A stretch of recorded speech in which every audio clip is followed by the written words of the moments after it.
Глава 19.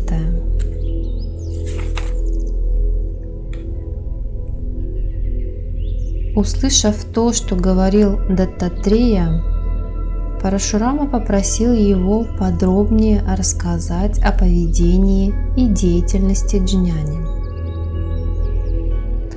«Господь, пожалуйста, разъясни мне, как разумность различных людей отличается согласно стадиям джняны, мудрости. А разве не вся мудрость только одного вида, будучи просто раскрытием и откровением самости? Мокша, освобождение, это просто раскрытие самости, и это единственное, к чему следует стремиться. Как она может зависеть от стадий развития, соответствующих умственным предрасположенностям? Разве методы также отличаются подобным образом?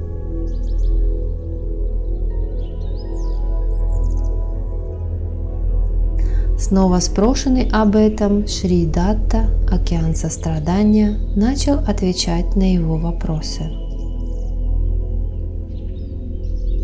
Сейчас расскажу тебе тайну всего этого. Нет никакого различия в методах, равно как и в джняне фактически нет отличий. Плоды отличаются согласно ступеням достижения совершенства. Совершенство накапливается в течение нескольких рождений, и по его завершении джняна легко раскрывает себя. Степень прилагаемых усилий соответствует стадии несовершенства, принесенной из прошлых рождений.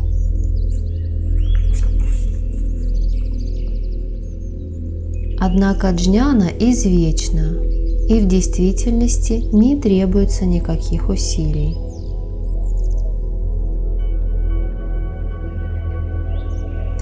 Поскольку она уже присутствует и не нуждается ни в каком достижении, то джняна – чистый разум. Это то же самое, что и сознание, которое является всегда самосияющим.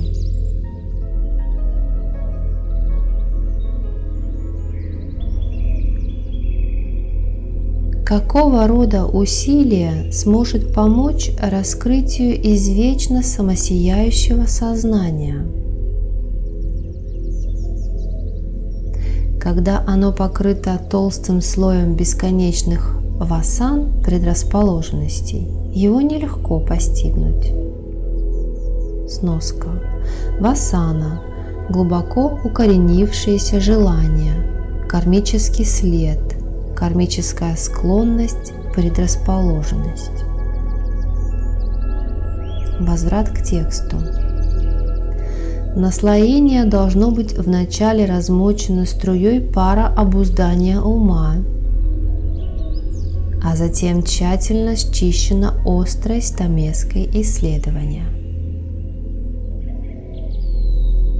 После этого нужно поворачивать закрытый крепеж с находящимся внутри кристаллом кварца, а именно умом, очищенным вышеупомянутым способом на шлифовальном колесе бдительного осознавания, и, наконец, открыть крышку крепежа рычагом проницательности. И вот драгоценный камень, который был заключен внутри, теперь обретен, все свершилось. Таким образом, ты видишь, Рама, что все усилия направлены на очищение ментальных предрасположенностей и тенденций.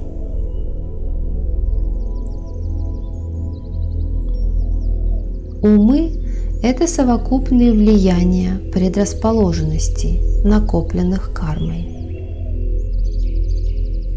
Приложение усилий необходимо до тех пор, пока предрасположенности продолжают колебать ум.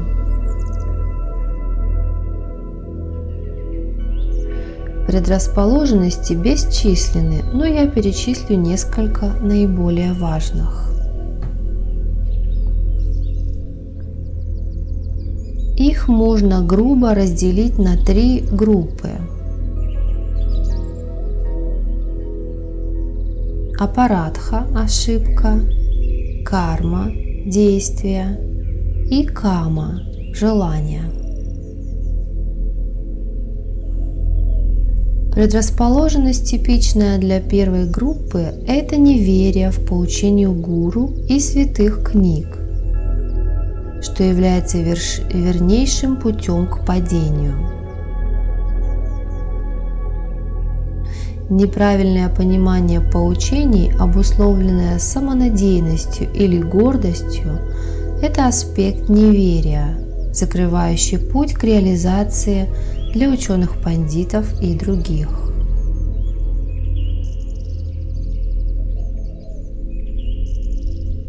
Общество мудреца и изучение святых книг не сможет устранить это недоразумение. Они утверждают, что нет никакой реальности за пределами этого мира. Даже если бы она и была, все равно нельзя познать. И если кто-то утверждает, что познал ее, то это иллюзия ума, поскольку как знание может устранить страдания человека или помочь ему достичь освобождения? У них есть намного больше сомнений и неправильных представлений. Все это относится к первой группе. Существует еще большее количество людей, которые не в состоянии, как бы хорошо их ни учили, познать учение. Их умы слишком зажаты предрасположенностями, чтобы быть восприимчивыми к утонченным истинам. Они формируют вторую группу – жертвы прошлых действий, не способные войти в стадию размышления и созерцания, необходимую для уничтожения васан.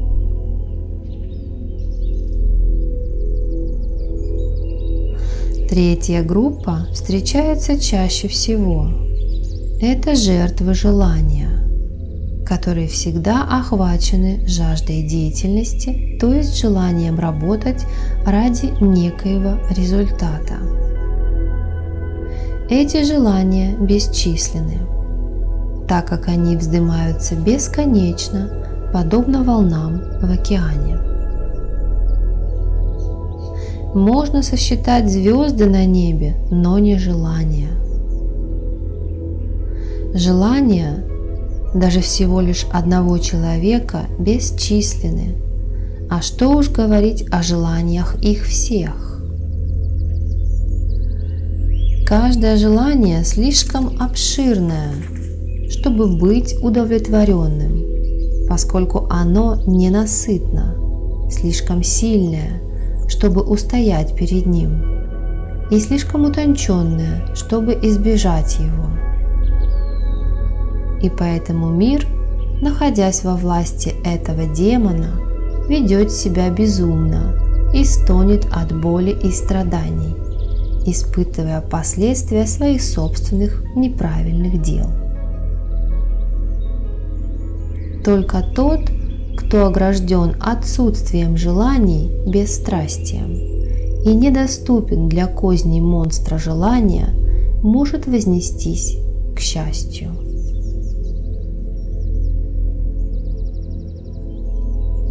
Человек, находящийся под воздействием одной или больше из 3 вышеупомянутых предрасположенностей, не сможет добраться до истины, хоть она и самоочевидна.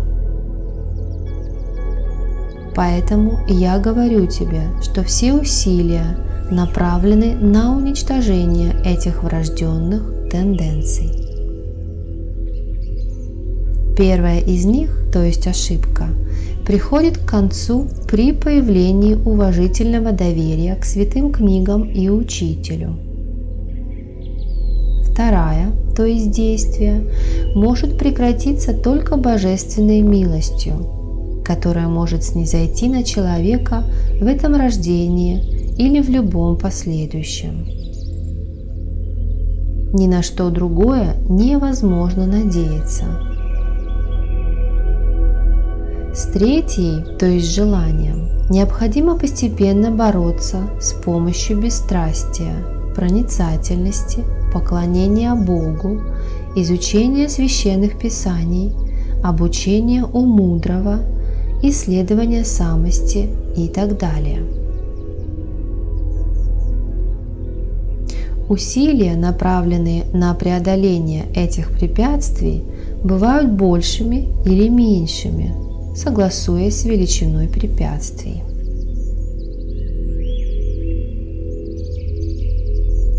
Наиболее важное качество – это желание освобождения. Ничего нельзя достичь без него.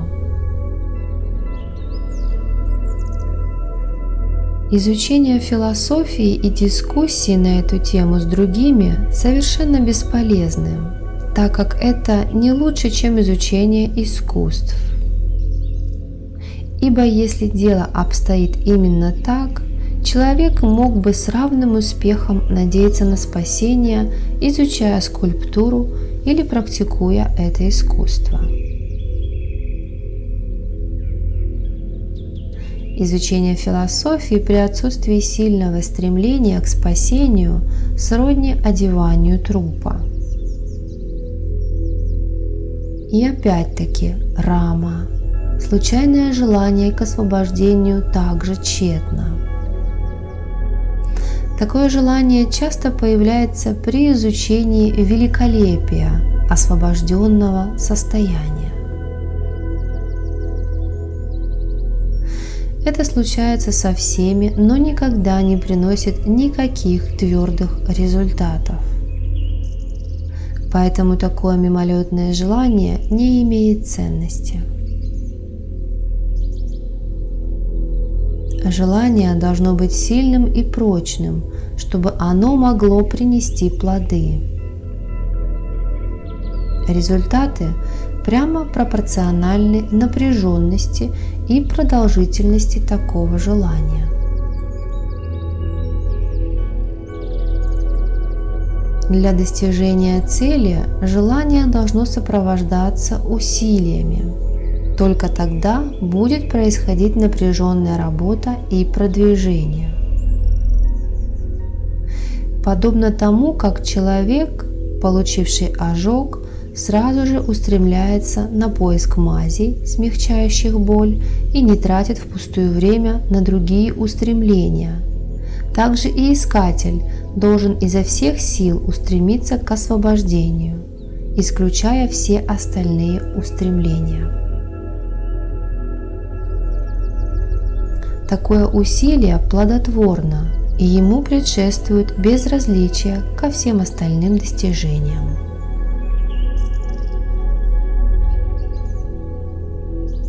Начиная с отказа от наслаждений, поскольку они являются препятствиями на пути прогресса, он развивает бесстрастие, а затем желание освобождения, которое становится все сильнее. Это заставляет его прилагать усилия в правильном направлении, и он целиком погружается в это. После прохождения этих стадий наступает наиболее необыкновенное завершение. Когда Даттатрея закончил, Парашурама пребывал в полном изумлении и спросил его дальше: «Господь, раньше ты говорил, что общество мудрых, божественная милость и бесстрастие – первоочередные факторы для достижения наивысшей цели жизни. Пожалуйста, скажи мне, какой из них является самым необходимым и как его обрести? Поскольку ничего не случается без предшествующей причины. В этом нет никаких сомнений. Какова коренная причина основополагающего требования? Или же это происходит только случайно? Будучи спрошенным об этом, Даттатрея ответил ему следующим образом. «Я скажу тебе коренную причину всего этого. Слушай. Ее запредельное величество, абсолютное сознание, будучи законченным и самодостаточным, первоначально проецирует всю Вселенную в своем существе, подобно отражениям в зеркале. Она принимает личный аспект, называемый Хираньягарбха, Творец. И учитывая предрасположенности эго, заключенные в том яйце Хираньягарбхи, она раскрывает священные писания, вместилище тонких истин для исполнения желаний. Так как зародышевые индивидуумы полны неисполненных желаний, то Хираньягарбха начинает выстраивать планы и способы их осуществления. Она вырабатывает схему причин и следствий, действий и плодов, и в результате индивидуумы затем обретают рождение, чтобы вращаться в этом колесе причин и следствий. Они принимают различные формы и помещаются в различные окружения согласно их предрасположенностям. После прохождения через неисчислимое множество различных воплощений, индивидуум наконец доходит в своем последовательном развитии, благодаря накапливаемым заслугам, до воплощения в человеческом облике. Поначалу его устремления эгоистичны. Из-за своих все возрастающих желаний он начинает искать беспрепятственного исполнения своих неуемных амбиций. Но постепенно он начинает обращаться к заповедям, изложенным в священных писаниях. Неудачи неизбежны. В результате наступает разочарование. Человек начинает искать мудрого совета. Такой совет придет только от человека, пребывающего в непрерывном блаженстве. Подобный мудрец в надлежащее время и должным образом посвятит ищущего в божественное великолепие. Накопленные заслуги и добродетели, укрепленные обществом мудреца и божественной милостью, обусловят его настойчивость в следовании по духовному пути и шаг за шагом вознесут его на вершину счастья.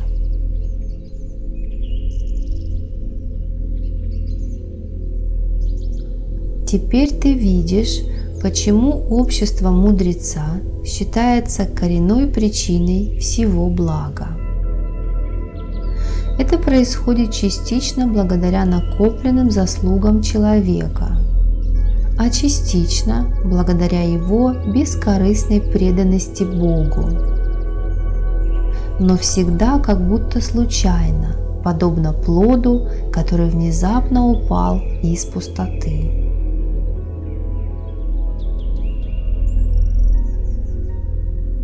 Поскольку цель жизни зависит от столь многих причин, то существует множество способов ее достижения, как в отношении ума, так и в отношении предрасположенности человека. Состояние джняни также отличается согласно тому, большими или меньшими были его усилия.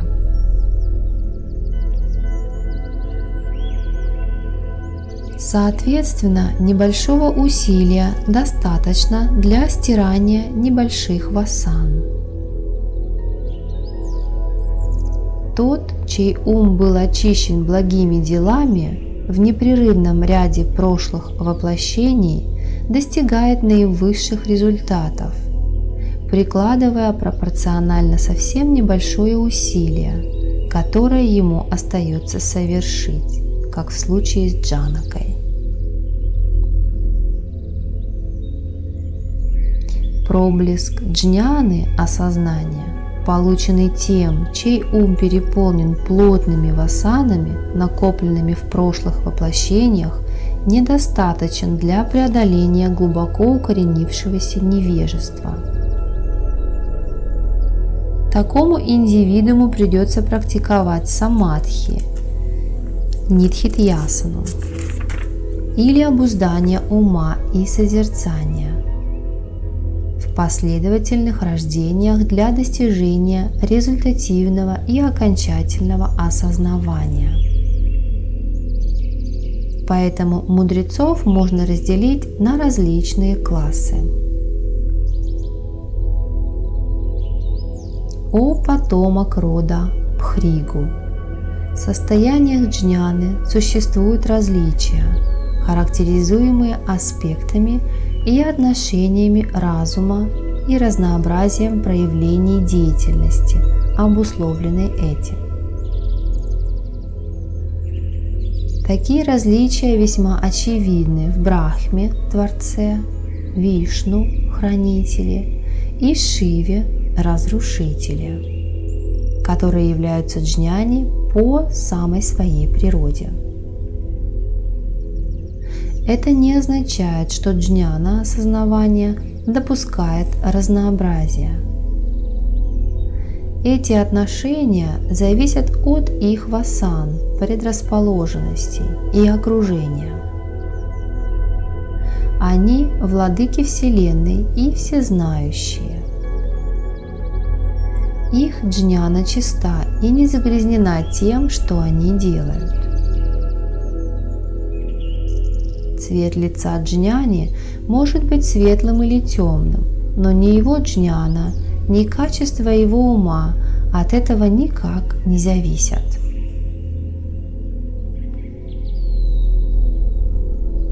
Посмотри на различия в 3 сыновьях Атрии, а именно на различия в Дурвасе, который считается аспектом Шивы и чрезвычайно раздражительным, Чандре, Луне, аспекте Брахмы и считающегося мужем 27 созвездий, дочерей Дакши, и во мне самом, Даттатрее, аспекте Шриман Нараяны или Вишну, считающегося идеалом святых, бродячих аскетов, которые странствуют обнаженными в лесах и так далее. Васиштха, один из величайших риши, известный как семейный наставник царей Солнечной династии, всегда соблюдает строжайшую приверженность исполнению долга и обрядов, предписанных священными писаниями, в то время как Санака, Санананда, Санатсуджата и Санаткумара, 4 сына, рожденные волей Брахмы и получившие наставления у Нарады, пример отшельников, абсолютно безразличных к любой деятельности, включая религиозные обряды.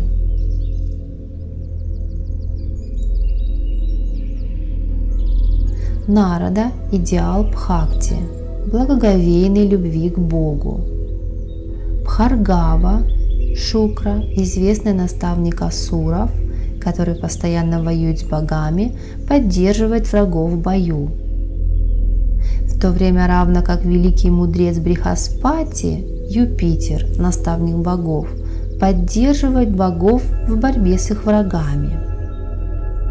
Вьяса постоянно занят составлением вед и распространением их истины в форме Махабхараты, Пуран и Упапуран. Джанака известен как аскетичный царь. Джадабхарата похож на умалишенного и многие другие. Сноска. Джадабхарата помнил свои прошлые жизни, поэтому он, хотя и родился брахманом, сторонился многих своих родственников и знакомых. Он всячески избегал общения с ними, боясь стать жертвой материальных привязанностей. Оттого на людях он изображал из себя слепого, глухого, слабоумного и вел себя как безумец, чтобы никто не выступал с ним в разговор. Это спасало его от дурного общения. Так Джадабхарата оберегал свою духовную жизнь от губительного влияния невежественных людей.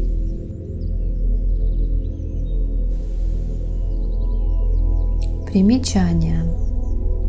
Джадабхарата был великим царем, который, согласно обычаю великих императоров-кшатриев, отказался от трона в пользу своего сына, когда обрел исполненность и удалился в лес для совершения тапаса. Как-то раз, услышав львиный рык, олениха, готовая разродиться, сильно испугалась и бросилась через ручей. Она не выдержала напряжения, и на другом берегу ручья олениха родила и упала замертво. Царственный отшельник сжалился над малышом, омыл его, взял на руки и вернулся в свою обитель. Он заботился об олененке, который всегда находился с ним рядом. Отшельник и олень прониклись друг другу любовью. Через некоторое время отшельник понял, что часы его сочтены, и его охватило беспокойство о том, что станет после смерти с его оленем. Он умер с этой мыслью и переродился оленем. Будучи мудрецом с благостными предрасположенностями, этот переродившийся олень обрел милость свыше, сохранив знания о своих прошлых жизнях. Поэтому он не общался со своими лесными собратьями, но находился вблизи одного отшельника, слушая пение вед и философские споры. Когда он умер, он переродился мальчиком в благочестивой браминской семье. Его родители умерли, когда он был еще ребенком. Мальчик всегда помогал другим, но не занимался никакой определенной работой. Он был здоровым, сильным, не нуждался ни в чьей поддержке. Соседи считали его умалишенным, поскольку он вел себя как бездельник. Как-то вечером в Паланкине проезжал мимо правитель Савиры. Он торопился добраться до одного прославленного мудреца, который жил в другой провинции. Один из его носильщиков по дороге заболел, и остальные подыскивали замену. Увидев умалишенного мальчика Брамина, они заставили его работать, и он стал носильщиком паланкина. Правитель был раздражен тем, как медленно движутся носильщики, и постоянно бранил их. Но даже осыпаемые бранью, носильщики не ускоряли свой шаг, и правитель пришел в совершеннейшую ярость. Он вылез из паланкина и набросился на нового носильщика, которому приказал пошевеливаться побыстрее. Однако ускорения движения не произошло, и правитель снова и снова ругал его, но безрезультативно. На умалишенного его брань не оказывала никакого действия. Правитель совсем потерял голову от гнева, снова вылез из паланкина и с еще большей силой принялся поносить носильщика. И вдруг Он получил ответ, который изумил его, а дальнейшая беседа с носильщиком убедила правителя в величии умалишенного. И он тут же стал учеником Джада Бхараты, умалишенного.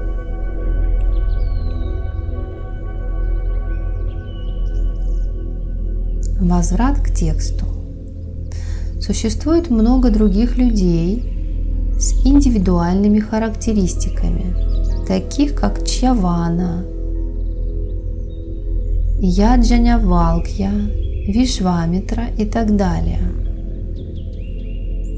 Тайна всего этого заключается в следующем. Примечание. Чьявана. Однажды на лесную прогулку отправился царь со своей семьей. Этот лес был знаменит тем, что в нем находилась обитель прославленного мудреца по имени Чьявана. Юная принцесса играла со своей подружкой. Она заметила нечто похожее на муравейник и воткнула в одно из отверстий острую палку. Показалась кровь. Принцесса испугалась и побежала к старшим, но ничего им не рассказала. Когда все вернулись домой, то царь и многие другие внезапно заболели. Они почувствовали, что невольно причинили какое-то зло Чьяване. Когда в лес за благословениями мудреца прибыла царская делегация, то все увидели, что у святого поранены глаза. Он распорядился передать царю следующее. «Твоя дочь поранила мне глаза, воткнув палку в муравейник, который вырос на мне, когда я находился в самадхи. Я сейчас стар и беспомощен. Пришли же сюда эту злодейку, чтобы она смогла искупить свое зло, став моей служанкой». Когда делегация передала слова мудреца царю, он поговорил с принцессой, которая с готовностью приняла предложение святого. Итак, она стала жить в лесу со стариком и делала все возможное, чтобы услужить ему. Она приносила воду из ближайшего ручья. Однажды боги-близнецы, известные как Ашвины, явились туда и восхитились ее преданностью своему престарелому мужу. Они открылись перед ней и предложили омолодить ее мужа-старика. Тогда она отвела старца к ручью и стала ждать чуда. Боги попросили святого погрузиться в ручей. Они тоже погрузились одновременно с ним. Все трое стали похожи друг на друга. Девушке было предложено показать своего мужа. Она обратилась с мольбой к Господу и смогла узнать своего супруга. Святой пообещал по возвращении внести своих благодетелей в перечень богов, кому будут воздаваться жертвенные умилостивления. Он пригласил своего тестя подготовить жертвенный ритуал и воззвал к Ашвинам. Глава богов Индра был этим рассержен и пригрозил сорвать ритуал жертвоприношения, если царь внесет в порядок его проведения предложение Чьяваны. Чьявана мог легко противостоять Индре силой своего тапаса и выполнил свое обещание, данное благодетелям. Индра извинился, Чьявана простил его, конфликт был улажен. Яджнявалкья – это мудрец мудрецов, упомянутый в Брихадараньяка Упанишаде. Вишвамитра слишком известен, чтобы его описывать. Он был отцом дяди Парашурамы.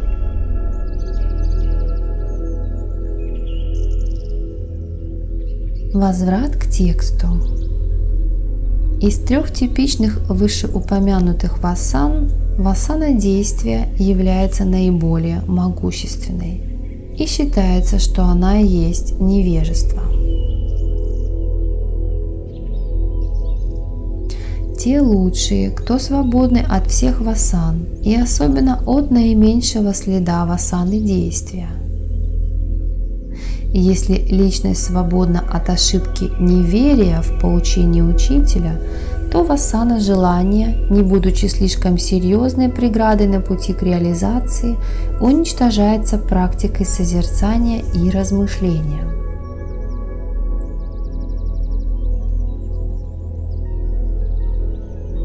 В подобном случае не требуется ярко выраженного проявления бесстрастия. Таким людям не нужно постоянно погружаться в изучение священных писаний или получение предписаний от учителя. Им нужно заниматься непосредственно медитацией и входить в самадхи, венец наивысшего блага. И тогда их жизнь всегда будет похожа на жизнь дживанмукты, освобожденных при жизни.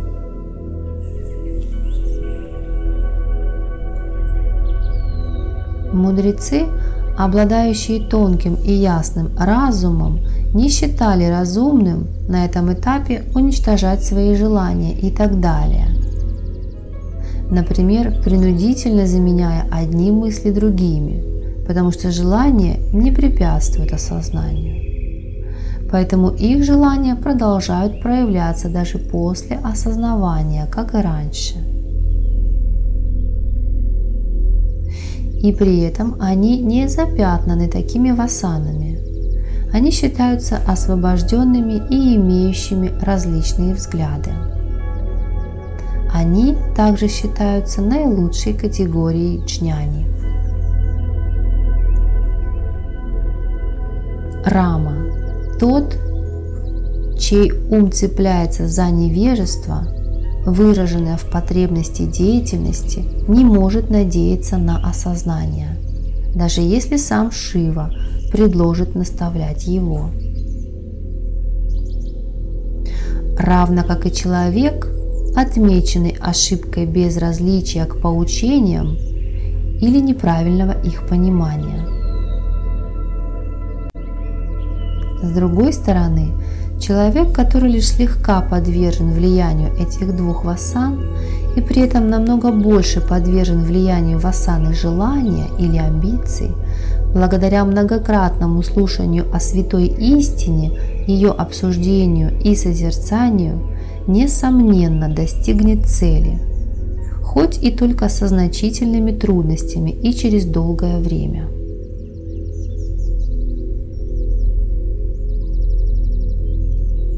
Деятельность такого мудреца будет небольшой по размеру, поскольку он полностью поглощен своими усилиями, направленными на реализацию. Примечание. Его поступки будут ограничены насущными жизненными потребностями.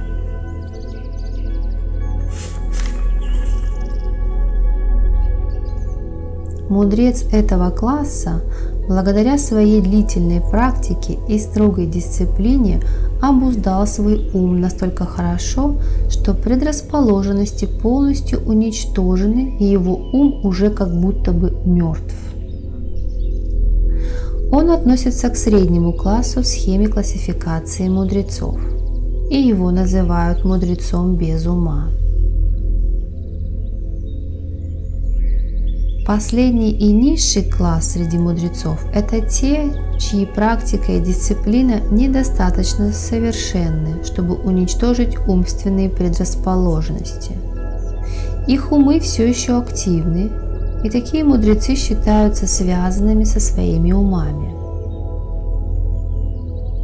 Они лишь едва являются джняни, и они не дживанмукты, как представители двух других классов. Они кажутся сопереживающими удовольствие и боль жизни, подобно любому другому человеку, и продолжают поступать так до конца своей жизни. они будут освобождены после смерти.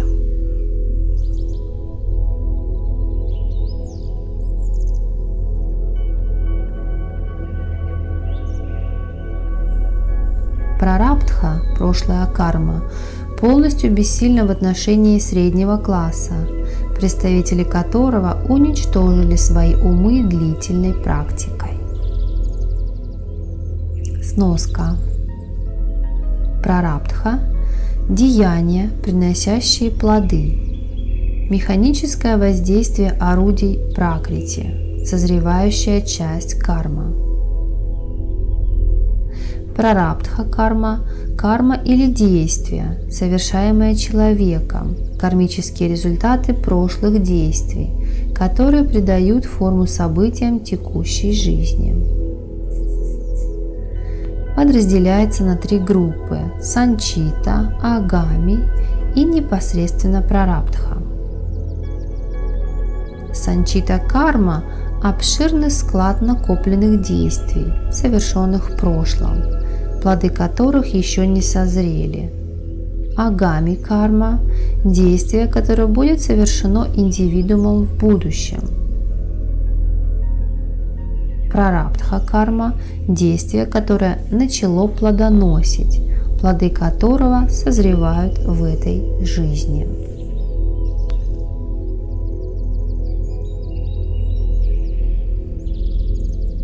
Возврат к тексту. Ум – это почва, в которой прорастает семя, а именно прарабдха, вырастая в удовольствие и боль жизни. И если почва бесплодна, то семя теряет свою силу и способность к росту из-за слишком долгого хранения и становится бесполезным.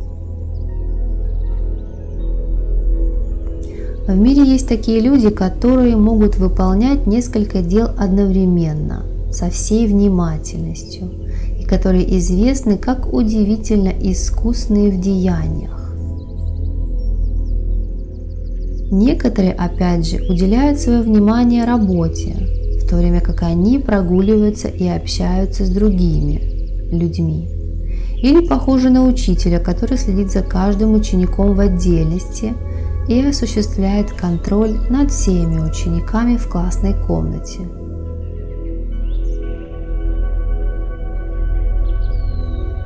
Или же ты сам знал Картавирьярджуну, который владел различным оружием, имевшимся в 1000 его рук, и сражался с тобой, используя каждое из них умело и одновременно. Во всех этих случаях единственный ум приобретает различные формы, чтобы удовлетворить требованиям различных действий, производимых в одно и то же время. Подобным образом ум лучших среди джняни – это только самость. И все же он проявляется как все, не подвергаясь при этом никаким переменам в своем извечной блаженной природе самости. Поэтому такие джняни обладают множеством умов. Примечание. Картавирьяджуна был правителем хайхаев, непримиримых врагов Парашурамы. Сам же он был преданным Шри Даттатреи и получил величайшую милость от своего учителя, которая заключалась в том, что его имя будет передано потомкам как имя идеального царя, не имевшего себе равных ни в преданиях, ни в истории. Царствование его было поистине примечательным, и его доблесть не имела себе равных. Но все же, как было предначертано судьбой, Парашурама бросил ему вызов и убил его в сражении. Возврат к тексту. Прарабдха таких джняни все еще активна и прорастает в уме, но только для того, чтобы быть сожженной устойчивым пламенем джняны. Наслаждение или боль обусловлены пребыванием ума в происходящих явлениях. Но если они выжигаются в своем источнике, то как может иметь место боль или наслаждение? Джняни высшего порядка, однако, кажутся активными, потому что они сознательно выносят васаны из глубин ума и позволяют им иссякать. Их деятельность похожа на действия отца, играющего вместе со своим ребенком, двигающего его куклы, кажущегося радующимся и смеющимся над воображаемым успехом одной куклы по сравнению с другой и кажущегося огорченным вредом, нанесенным куклами друг другу, и так далее. Также и мудрецы, обладающие множеством умов, получают от работы наслаждение или боль.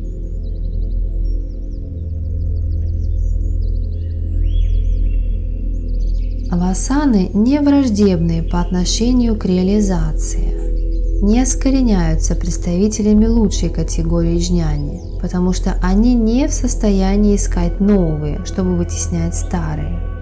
Поэтому старые васаны длятся до тех пор, пока они не истощатся. И в силу этого среди таких джняни ты найдешь кого-то крайне раздражительного, кого-то похотливого, еще кого-то набожного и исполненного сознания долга и так далее.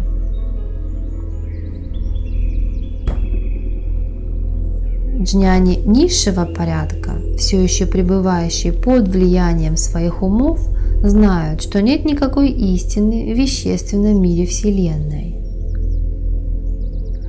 Их самадхи не отличаются от самадхи остальных.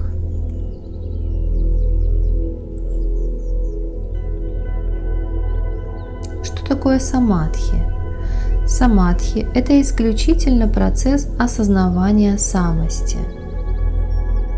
То есть его нельзя путать с состоянием нирвикальпы, недифференцированного, поскольку это состояние очень распространенное и часто встречающееся, как было указано в случае со скоротечными самадхи.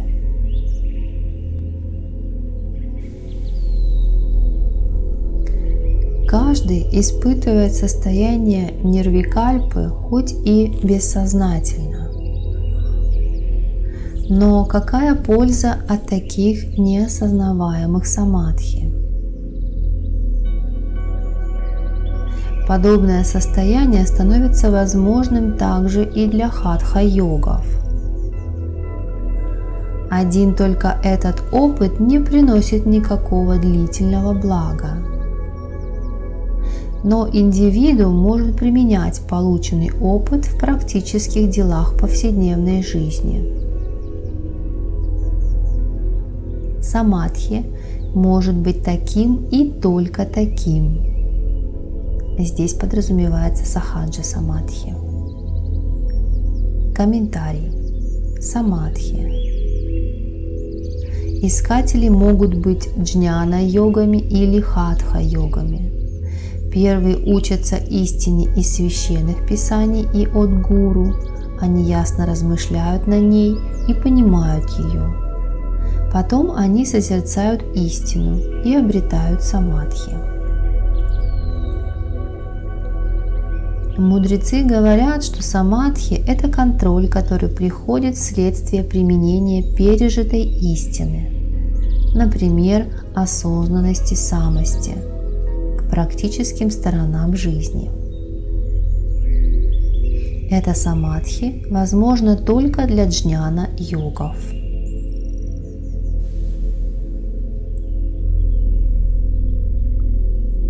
Хатха-йоги бывают двух типов.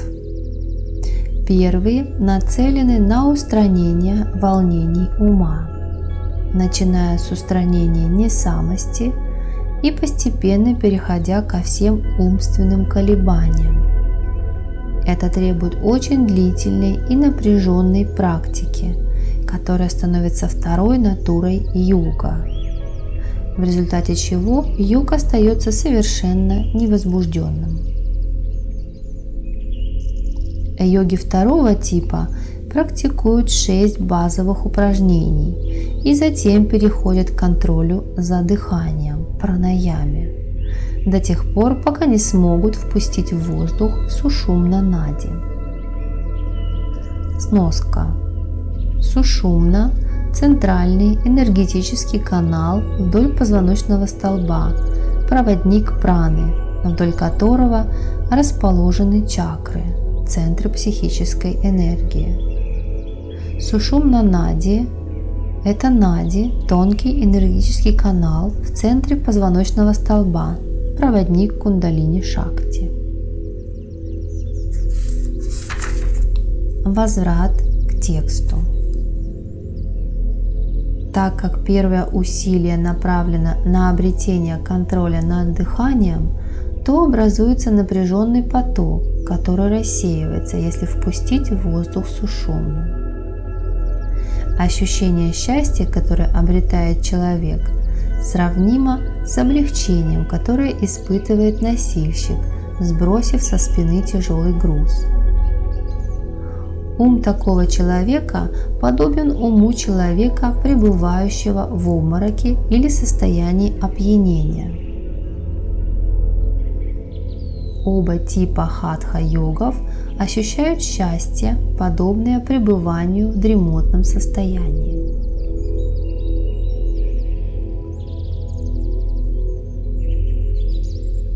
А с другой стороны, джняна-йог обладает теоретическим знанием о самости, потому что он слышал его от гуру и узнал из шастр, а также постиг из поучений.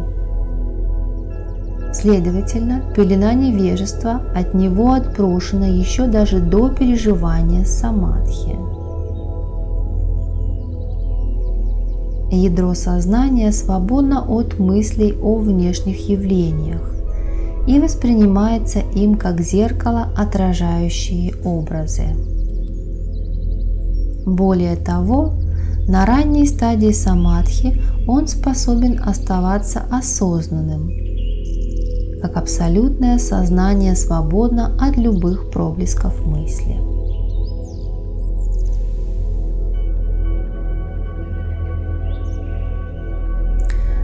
В то время как хатха-йог не может находиться в таком состоянии джняна-самадхи. Пелена невежества и волнение мыслей устранены. Самадхи-хатха-йога, хоть самость естественным образом свободна от этих двух препятствий, все же она остается скрытой пеленой невежества. Эта же самая пелена рассеяна джняне в процессе его созерцания. А если задаться вопросом о том, каково различие между самадхи-хатха-йога и сном, то следует сказать, что во сне ум, подавленный глубоким невежеством, охвачен плотной темнотой, в то время как в самадхи ум, будучи связан с саттвой, качеством чистоты, действует как тонкая завеса, находящаяся перед самосияющим принципом. Самость можно сравнить с солнцем, закрытым темными и плотными облаками во сне, и легкой дымкой в самадхи. Для джняни самость сияет во всей своей полноте, подобно солнцу, которое можно видеть всегда сияющим в небе, если подняться над облаками. Так мудрецы описывают самадхи.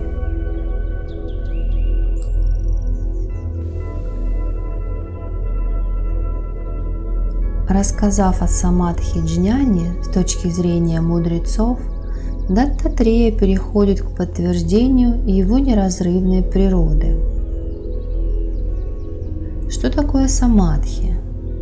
Самадхи – это абсолютное знание, не загрязненное объектами. Таково состояние наилучших среди джняни. даже когда они принимают участие в мирских делах.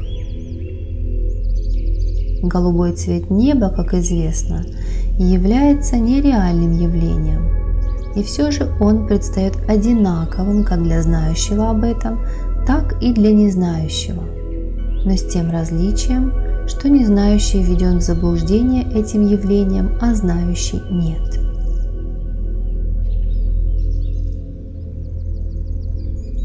Подобно тому, как ложное восприятие не вводит в заблуждение человека, который знает, так и все из того, что воспринимается и известно мудрецу как ложное, никогда не будет вводить его в заблуждение. Поскольку представители средней категории джняни уже разрушили свои умы, то для них нет никаких объектов. Их состояние известно как супраментальное.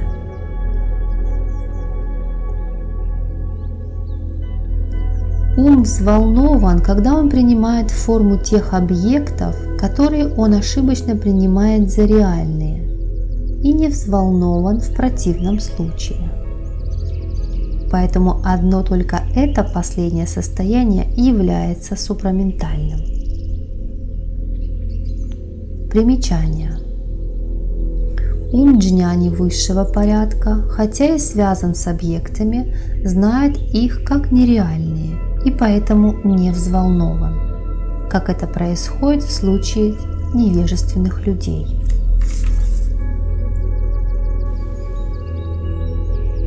Так как джняни высшего порядка может участвовать в нескольких действиях одновременно и все же оставаться незатронутым, то он всегда обладает множеством умов и все же остается в непрерывном самадхи. Его знание абсолютное и свободное от объектов. Теперь я рассказал тебе все, о чем ты хотел узнать. Так заканчивается глава 19 о различных категориях джняни в Трипура Рахасья.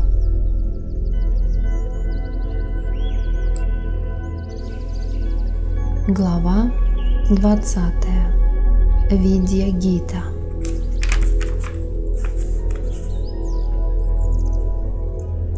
Сейчас я расскажу тебе одну древнюю священную историю. Однажды очень давно выдающиеся святые мудрецы собрались в обители Брахмы, Творца. И тогда произошло очень тонкое и возвышенное обсуждение. Среди присутствующих были Санака, Санандана, Санаткумара, Санатсуджата, Васиштха, Пуластья, Пулаха, Крату, Пхригу, Атри,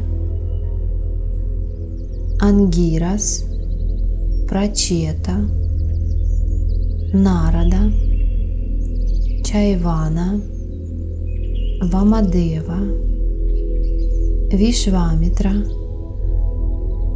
Гаутама, Шука, Парашара, Вьяса, Канва, Кашьяпа, Дакша, Суманта, Шанка, Ликита, Девала и другие божественные и царские мудрецы. Каждый из них рассказывал о своей собственной системе взглядов, вдохновением и убежденностью, считая ее самой лучшей среди всех остальных. Но они не могли прийти к общему соглашению, и поэтому спросили Брахму: «Господь, мы, мудрецы, знающие все, как об этом мире, так и о том, что лежит вне его. но образ жизни каждого из нас отличен из-за различной предрасположенности наших умов. Некоторые из нас всегда пребывают в нирвикальпа-самадхи. Иные заняты философскими обсуждениями, некоторые погружены в преданность, некоторые занимаются деятельностью, а иные выглядят так же, как и обычные мирские люди. Кто же лучший среди нас? Пожалуйста, скажи нам. Мы не можем решить этого сами, потому что каждый из нас думает, что его путь самый лучший.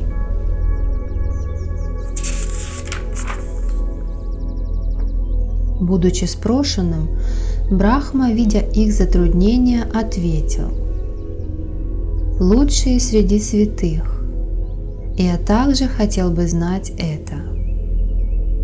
И есть Парамешвара, он всезнающий. Давайте пойдем и спросим у него». Прихватив по дороге Вишну, они пришли к Шиве. Брахма, глава делегации, задал Шиве этот вопрос. Выслушав Брахму, Шива погрузился в его ум и понял, что у Риши не хватает доверия, и что поэтому любые его слова будут бесполезными. Тогда он сказал им: «Послушайте меня, Риши. Мне самому не вполне очевидно, в чем тут дело. Давайте будем медитировать на богиню, ее величество необусловленное знание».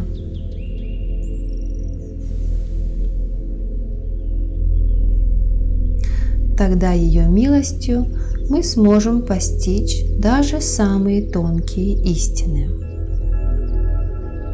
Услышав эти слова Шивы, все они, включая Шиву, Вишну и Брахму, стали медитировать на ее божественное величество, запредельное сознание, пронизывающее 3 состояния – бодрствование, сон со сновидениями и глубокий сон. Призванная таким образом, она появилась в своей славе как запредельный голос в пространстве чистого сознания. Они услышали голос, вещавший подобно грому с небес: «Выскажите свои помыслы, о Риши! Поторопитесь, желания моих преданных всегда будут исполняться немедленно». Слушая этот голос, восхищенные Риши простерлись ниц, и Брахма с остальными восхвалили богиню, абсолютное сознание, пронизывающее 3 состояния жизни. Слава тебе, величайшая, наилучшая, наиболее благостная, абсолютное знание, сознание 3 состояний, сотворяющее, хранительница, растворяющая в самости, Всевышняя, превосходящая все. Слава тебе и еще раз. Не было такого времени, когда не было тебя, поскольку ты нерожденная. Ты всегда новая, и поэтому ты никогда не стареешь. Ты есть все, сущность всего, всезнающая. И вместе с тем ты ничто. Ты нигде, в тебе нет ничего. Ты вне всякого знания. Нет ничего, чем бы ты наслаждалась.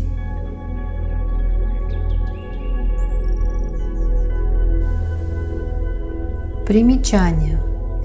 Поскольку ее естественному состоянию не свойственны такие категории, как «все», «место» или «что-либо», то она есть все и вместе с тем ничто. О высшее существо! Слава Тебе снова и снова, прежде и после, выше и ниже, всюду и везде. Молим Тебя, расскажи нам о своей относительной форме и своем запредельном состоянии, своем совершенстве и своей тождественности с джняной. В чем заключаются правильные и совершенные средства для достижения Тебя? Какова природа и результат такого достижения? Каково высшее завершение достижения, вне которого не остается ничего для выполнения? Кто является лучшим среди совершенных мудрецов? Снова слава Тебе!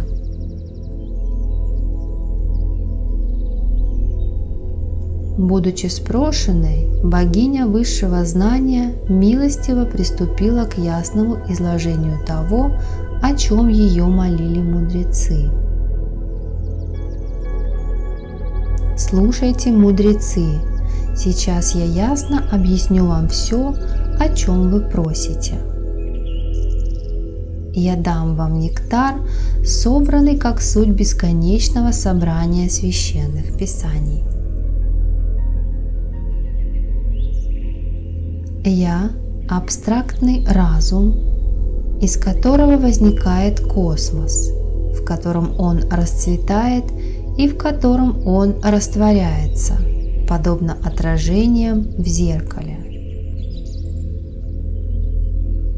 Невежественный знает меня как грубую вселенную, в то время как мудрый воспринимает меня как свою собственную чистую сущность, извечно сияющую внутри него, как идея «Я». Такое осознание возможно только в состоянии глубокой умиротворенности сознания, свободного от мыслей, подобном состоянию воды в морской глубине, где нет никаких волн. Наиболее ревностные преданные поклоняются мне без какой бы то ни было причины и с величайшей искренностью, которая вызвана их любовью ко мне. Хотя они знают, что я их собственная недвойственная самость, все же глубоко укоренившееся в них стремление к любовной преданности мне заставляет их представлять их собственную самость в виде меня и поклоняться мне как животворному потоку, пронизывающему их тела, чувства и ум, без которого ничто не могло бы существовать и который является единственной сутью священных писаний. Таково мое запредельное состояние.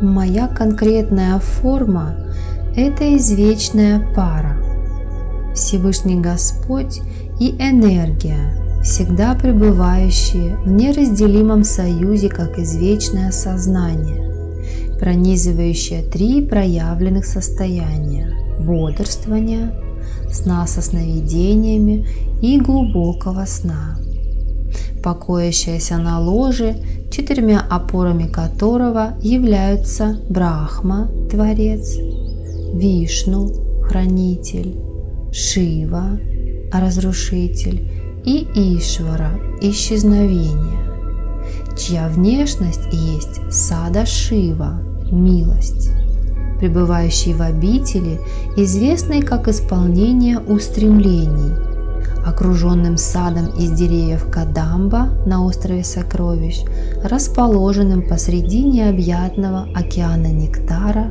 окружающего космос и простирающегося за его пределами.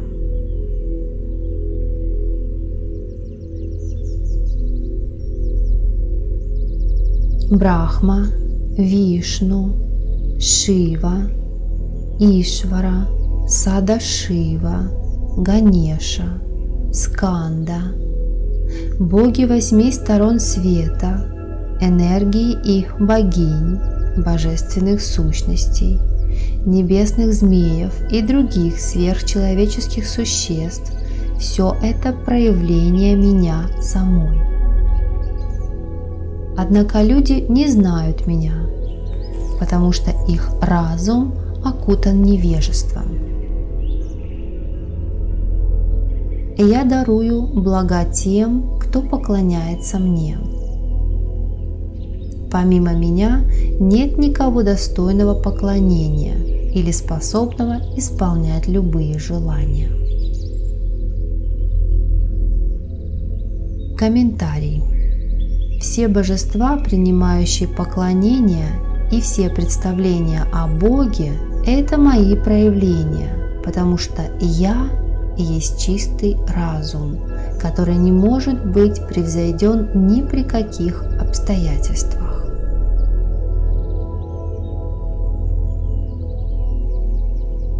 Плоды поклонения предоставляются мной согласно способу поклонения и природе индивидуальных желаний. Я неразделима и безгранична. Будучи недвойственным и абстрактным разумом, я проявляюсь даже в мельчайшей частице Вселенной, а также как сама Вселенная.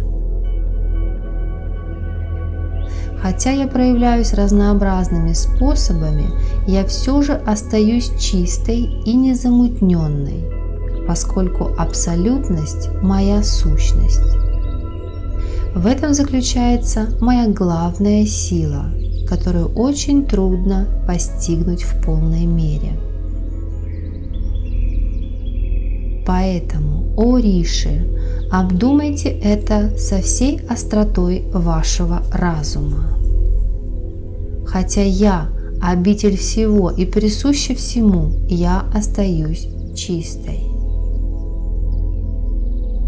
Хотя я никак не вовлечена ни во что и всегда свободна, и я обладаю своей силой, называемой Майя. Становлюсь окутанной невежеством, кажусь полной желаний, ищу их удовлетворения, безудержно и неудержимо расту, порождаю благоприятное и неблагоприятное окружение, рождаюсь и перерождаюсь в виде отдельных сущностей, с ростом мудрости ищу учителя и мудреца, учусь у него истине, применяю ее на практике и в конечном счете становлюсь освобожденной. Все это происходит в моем чистом, незапятнанном и извечно свободном абсолютном разуме.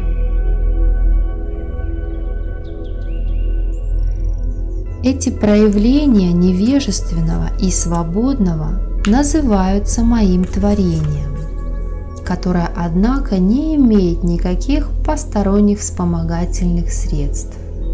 Моя сила слишком обширна, чтобы ее можно было описать. Я расскажу вам о ней вкратце. Я предстаю как лицевая часть ума, защищенная от сознания.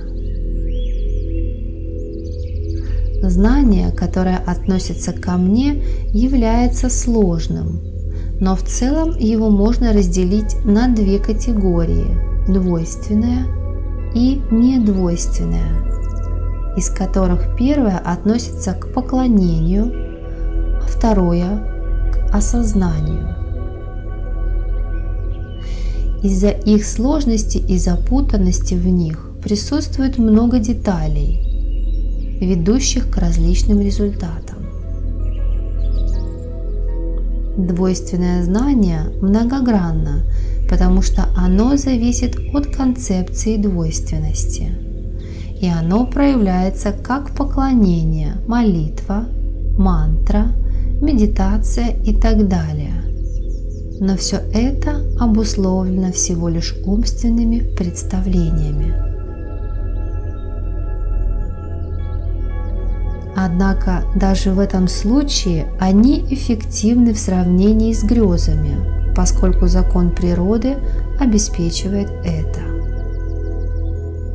Имеются различные степени эффективности методов, из которых наиболее важные связаны с аспектом, упомянутым ранее. Смотрите выше конкретную форму Деви. Окончательная цель всех их – это, несомненно, недвойственная реализация. Комментарий. Умственные образы не могут произвести ощутимых результатов ни непосредственно, ни постепенно. Но те образы, которые относятся к Богу, отличаются от обычных грез тем, что они очищают и усиливают ум, делая его пригодным для постижения самости. Опять же, наиболее эффективная среди концепций Бога – это вышеупомянутая, а именно извечная пара. Хотя сама по себе она не устранит невежество, все-таки она поспособствует его устранению и возрождению человека как полностью раскрывшегося джняни.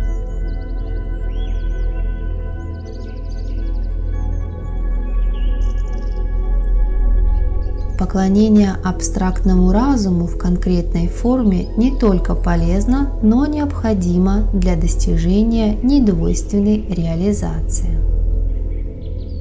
Поскольку как может кто-то стать достойным этого без ее осознания? Поскольку как может кто-то стать достойным этого без ее благословения? Недвойственное осознание – это то же самое, что и чистый разум, абсолютно свободный от объективного знания. Такое осознание сводит на нет все объективное знание, раскрывая во всей наготе его природу, которая столь же безопасна, как рисунок прыгающего тигра или разгневанной змеи.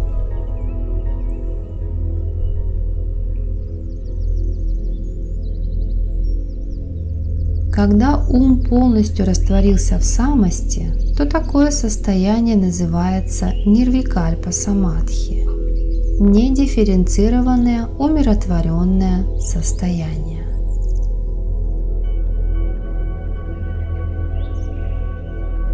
После пробуждения из него человек потрясен воспоминанием о нем как о единой, неразделенной, бесконечной, чистой самости. И он знает смысл слов «Я есть то», в отличие от невежды с его легкомысленным восприятием «Я». Это высшее знание виджняна или праптья бхиджня джняна.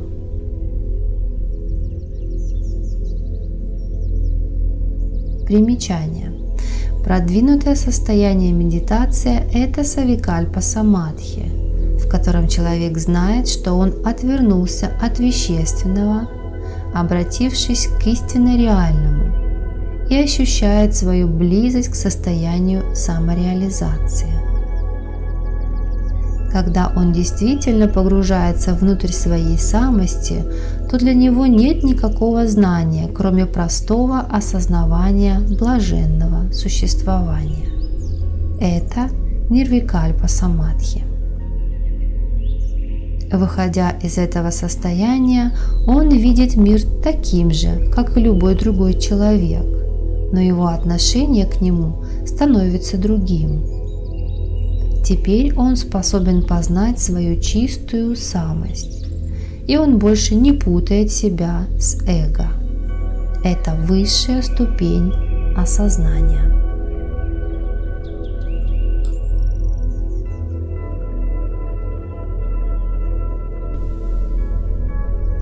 Теоретическое знание состоит в разграничении между самостью и несамостью посредством изучения священных писаний, поучений учителя или собственного размышления.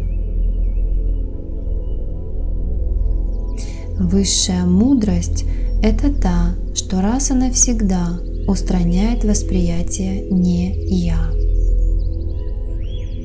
Недвойственная реализация не признает ничего неизвестного или непостижимого и пронизывает все в полной мере. И поэтому она никоим образом не может быть превзойдена, например, зеркало и отражение в нем.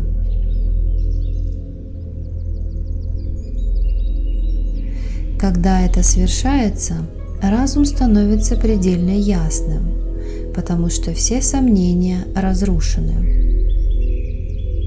Сомнения, обычно связанные с представлением о творении, тождественности самости и их взаимоотношений. И затем уничтожаются наклонности ума, например, вожделение, жадность, гнев и так далее. И даже если какие-то их следы еще могут оставаться, то они столь же не опасны, как и гадюка, лишенная своих ядовитых зубов.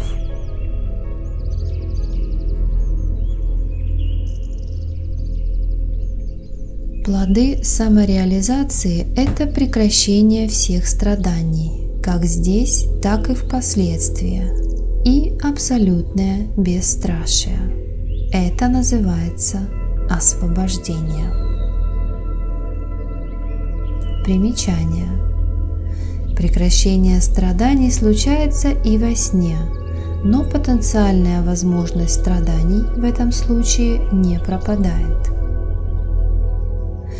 Осознание уничтожает причину страданий и освобождает человека навсегда.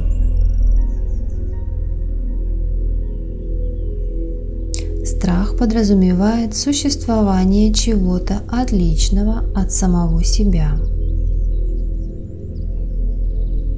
Может ли восприятие двойственности сохраняться после недвойственной реализации?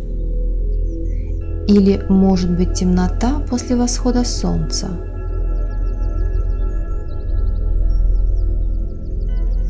О Риши! Когда нет двойственности, тогда нет никакого страха. С другой стороны, страх не исчезнет до тех пор, пока существует восприятие двойственности.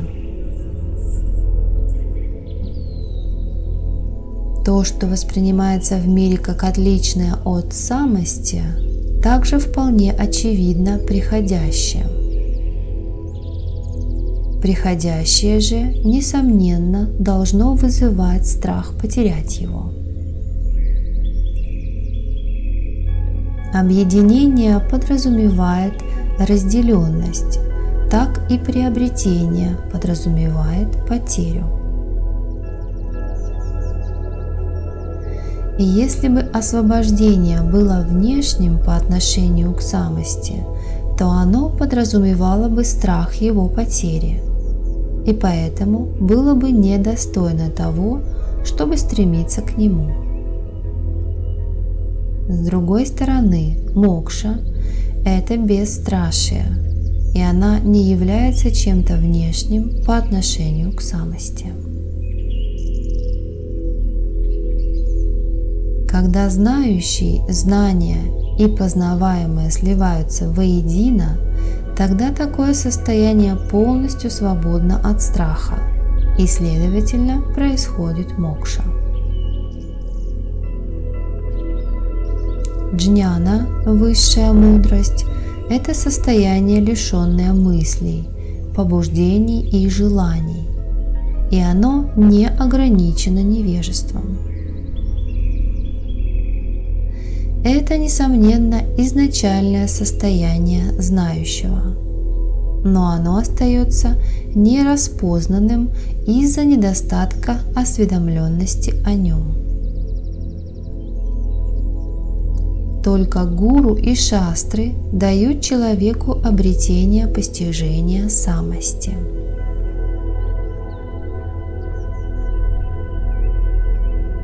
Самость – это абстрактный разум, свободный от мыслей. Знающий, знания и познаваемое нереальны, как и различные объекты. Когда представление об их разделенности разрушено, тогда в обретаемом в результате этого недвойственном сознании становится очевидной их истинная природа. И также это является состоянием освобождения.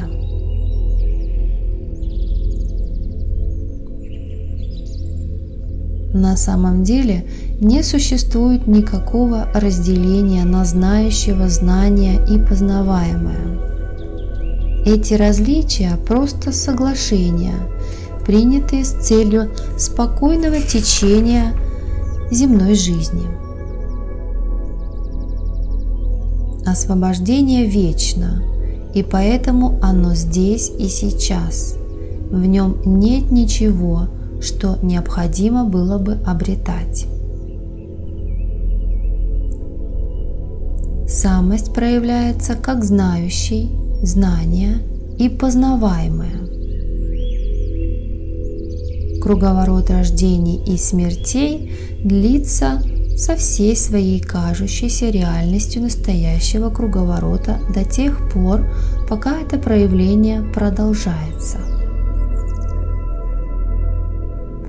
Как только оно осознано как состоящее из одной только самости, без какой бы то ни было примеси несамости, тогда круговорот рождений и смертей прекращается и превращается в ничто, подобно облакам, рассеянным сильными ветрами.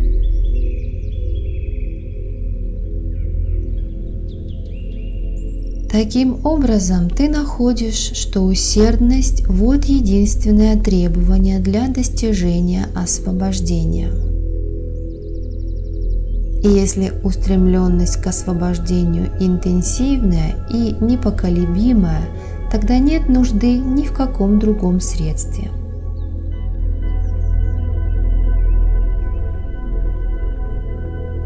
Какой смысл в приложении сотен усилий при отсутствии реального и непоколебимого желания к достижению освобождения? Это единственное требование, все остальные не имеют значения.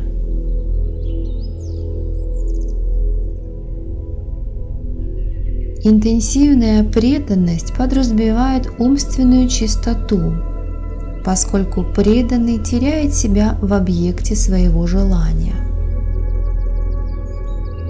В таком случае это означает само освобождение, поскольку такая непоколебимая преданность обречена на успех, и его достижение всего лишь вопрос времени, которое может измеряться днями, месяцами, годами или даже относиться к следующему рождению, в зависимости от степени предрасположенности к освобождению.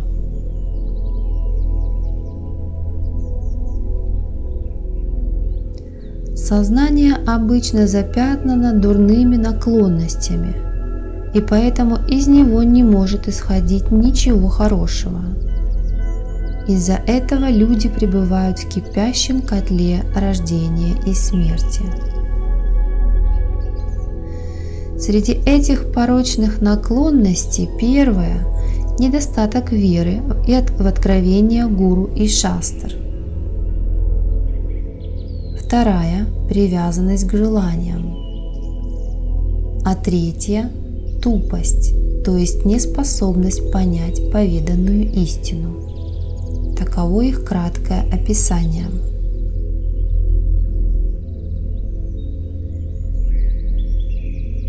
Среди них недостаток веры проявляется в сомнениях относительно истинности утверждений и неспособности к их постижению.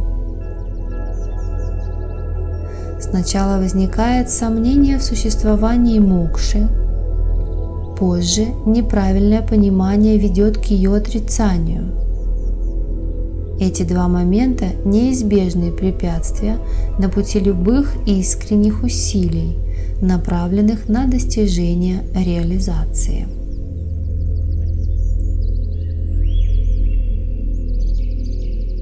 Все препятствия обращаются в ничто непреклонной убежденностью в противоположное им, то есть непреклонная вера в существование мокши уничтожит как неуверенность, так и неправильное понимание.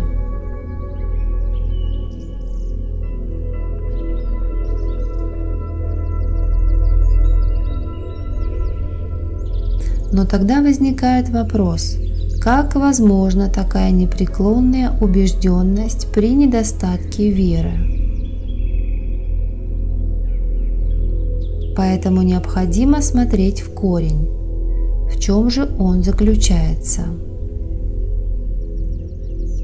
Недостаток веры коренится в неподходящем рассуждении. Откажись от него и обратись к проверенному рассуждению, приведенному в священных книгах и разъясненного гуру. Тогда просветление становится возможным и обретается вера. Таким образом устраняется первая порочная наклонность. Вторая наклонность – желание. Уводит разум с праведного пути, поскольку ум, поглощенный желанием, не может следовать по духовному пути. Рассеянность и отвлеченность влюбленного хорошо известны всем. Он не может ни слышать, ни видеть, что находится прямо перед ним. И если что-то говорится в его присутствии, то он все равно не слышит этого. Следовательно, прежде чем устремиться к духовной реализации, необходимо вначале преодолеть желание. Это достижимо только с помощью бесстрастия. Наклонности многогранны, будучи формами любви, гнева, жадности, гордыни, ревности и так далее. Самая плохая из них – стремление к наслаждениям. И если эта склонность уничтожена, то уничтожаются и все остальные. Наслаждение может быть тонким или грубым. Нельзя вовлекаться ни в одно из них даже мысленно. Как только возникает мысль о наслаждении, она должна быть устранена посредством силы воли, развитой с помощью бесстрастия. Так преодолевается вторая дурная наклонность. Третья, известная как тупость, проистекает из бесчисленных порочных действий, совершенных в предыдущих рождениях. Она худшая из всех, и ее труднее всего преодолеть собственными усилиями. Сосредоточение ума и постижение истины невозможны, когда господствует тупость.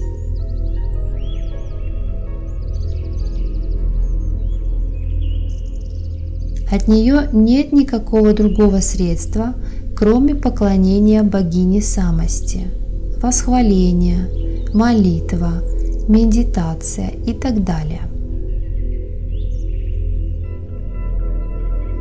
Я устраняю тупость преданного согласно усердности его поклонения, быстро, постепенно или в его следующем воплощении. Тот, кто полностью предает себя мне с преданностью, тот наделен всем необходимым для достижения самореализации. Тот, кто поклоняется мне, легко преодолевает все препятствия на пути к самореализации. С другой стороны, тот, кто, будучи погрязшим в пороках, не ищет прибежища во мне чистом разуме, управляющим человеком, тот постоянно сталкивается с трудностями, и поэтому его успех крайне сомнителен. Поэтому, о Риши, главное требование – это однонаправленная преданность Богу, преданный наилучший из ищущих. Тот, кто предан чистому сознанию, превосходит всех остальных искателей. Реализация заключается в развлечении самости как отличной от несамости. Самость сейчас отождествляется с телом и так далее.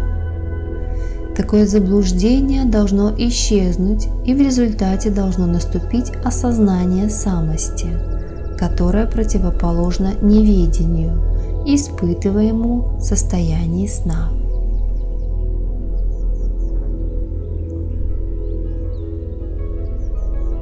Самость воспринимается даже прямо сейчас, но она не распознается правильно, поскольку она отождествляется с телом и так далее. И это ведет к бесконечным страданиям. Фактически самость не сокрыта, она всегда сияет как «я». Но это «я» вследствие невежества ошибочно отождествляется с телом. При исчезновении этого невежества «я» выявляется как одно только истинное сознание. И это устраняет все сомнения. Только это и ничто другое признается мудрецами как окончательное осознание. Чудотворные силы, такие как левитация и так далее, являются весьма фрагментарными и разрозненными, и они недостойны даже крупицы самореализации. Поскольку именно непрерывное и бессмертное блаженство самости является тем, что содержит в себе все остальное.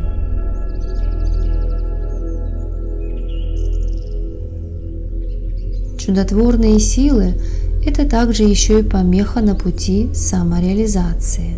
Какой в них смысл? Они всего лишь простые трюки. Даже статус Творца представляется самореализованному человеку ничего не значащим пустяком. Какая польза в этих силах, если они приводят только к напрасной трате собственного времени?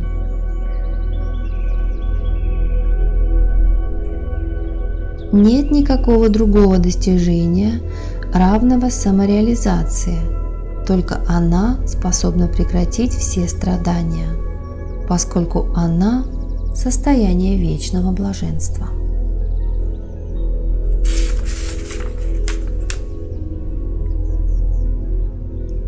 Самореализация отличается от всех остальных достижений тем, что в ней раз и навсегда уничтожается страх смерти. Осознанность бывает разной, отличаясь в зависимости от предшествующей практики и соразмерно степени чистоты ума. Она может быть совершенной, средней или тусклой. Примечание.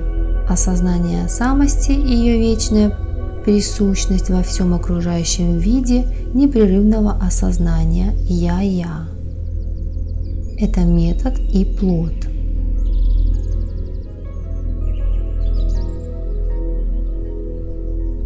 Вы видели великих пандитов, хорошо сведущих в Ведах и способных декламировать их совершенно правильно при наличии любого количества отвлекающих факторов. Они наилучшие. Преуспевающие торговцы повторяют веды достаточно правильно при отсутствии отвлекающих факторов. Это средний класс. В то время как другие постоянно декламируют их и делают это хорошо. Такие относятся к низшему типу среди пандитов. Аналогичные различия имеются и среди мудрецов. Некоторые мудрецы пребывают в самости даже в то время, когда они заняты исполнением сложных обязанностей, таких как правление царством, например, царь Джанака. Другие могут делать это только в перерывах между деятельностью. Иные добиваются этого только непрерывной практикой. Они относятся соответственно к высшему, среднему и низшему порядкам. Те из них, что относятся к высшему порядку, представляют собой крайний предел осознания. И непрерывное полное осознавание даже в состоянии сна – признак мудрецов высшего порядка.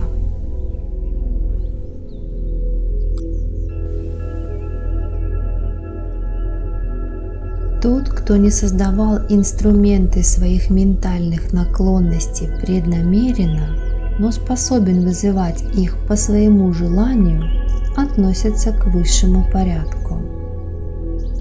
Тот, кто пребывает в самости как «я», самопроизвольно и непрерывно, подобно тому, как невежественный человек пребывает в теле, тот опять же относится к высшему порядку.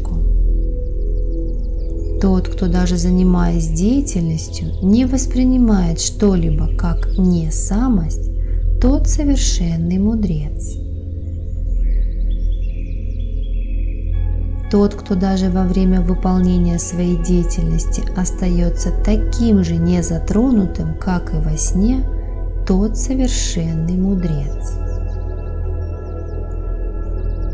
Таким образом, лучшие среди мудрецов никогда не выходят из самадхи, независимо от того, совершают они деятельность или нет.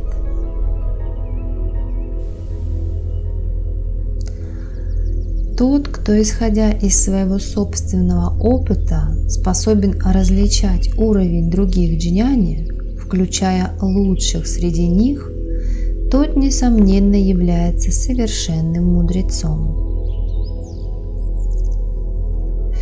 Тот, кто не подвержен влиянию ни счастья, ни страдания, ни наслаждения, ни боли, ни желаний, ни сомнений, ни опасений, тот является совершенным мудрецом. Тот, кто осознает, что удовольствие, боль или любое другое явление пребывают в самости и выходят из нее, тот является совершенным мудрецом.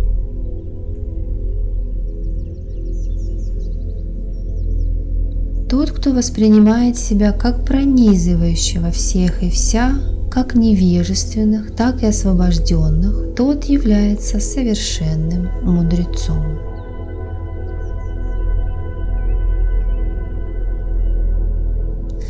Тот, кто даже зная путы неволи, не ищет высвобождения из них и пребывает в умиротворенности, тот совершенный мудрец.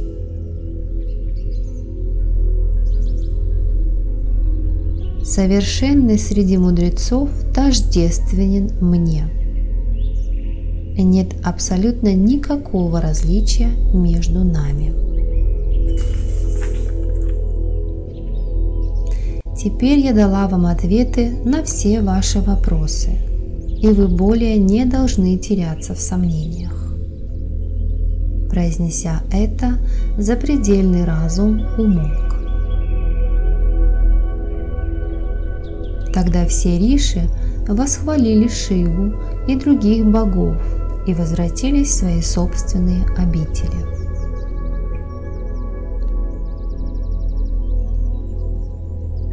Теперь я поведал тебе священную гиту чистого знания, которая уничтожает все грехи и очищает ум. Эта гита лучшая среди гит, поскольку она вышла из самого чистого разума. И она ведет к освобождению того, кто внимательно слушал ее и размышлял о ней. Эта гита подобна плоту, спасающему человека от погружения в океан самсары, круговорот рождения и смерти. И поэтому она должна с любовью и вниманием читаться и перечитываться каждый день. Так заканчивается глава 20 Видья Гита в Трипура Рахасья.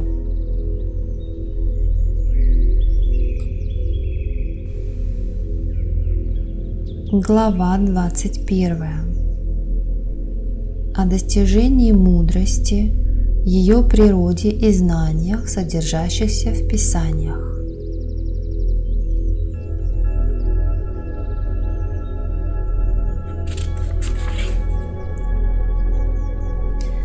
После того, как Парашурама услышал это от Шри Даттатреи, он почувствовал себя так, как будто освободился от оков невежества. Он снова приветствовал Шри Датту и спросил его с великой преданностью: «Господь, пожалуйста, скажи мне в точности, как мудрость может быть обретена в совершенстве? Я хочу услышать сущность этого обретения в краткой форме.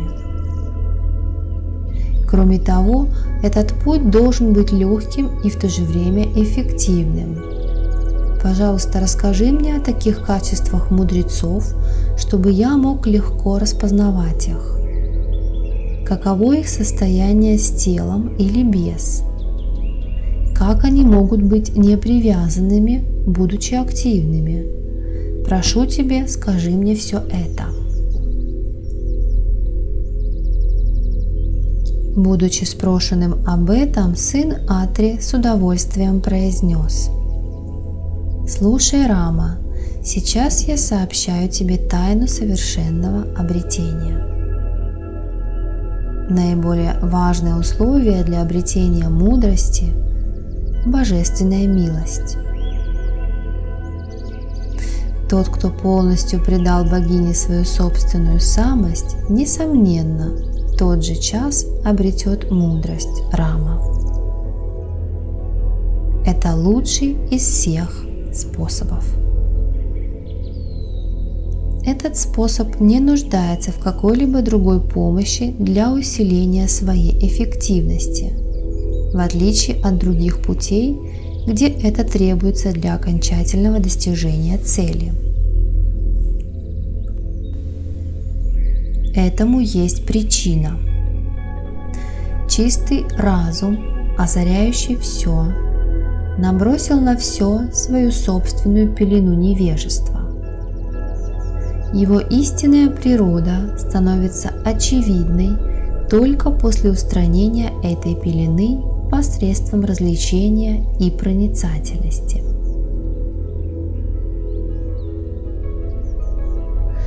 Это тяжело для тех, чьи умы направлены наружу, и это легко, надежно и быстро для преданных, погрузившихся исключительно в богиню самости.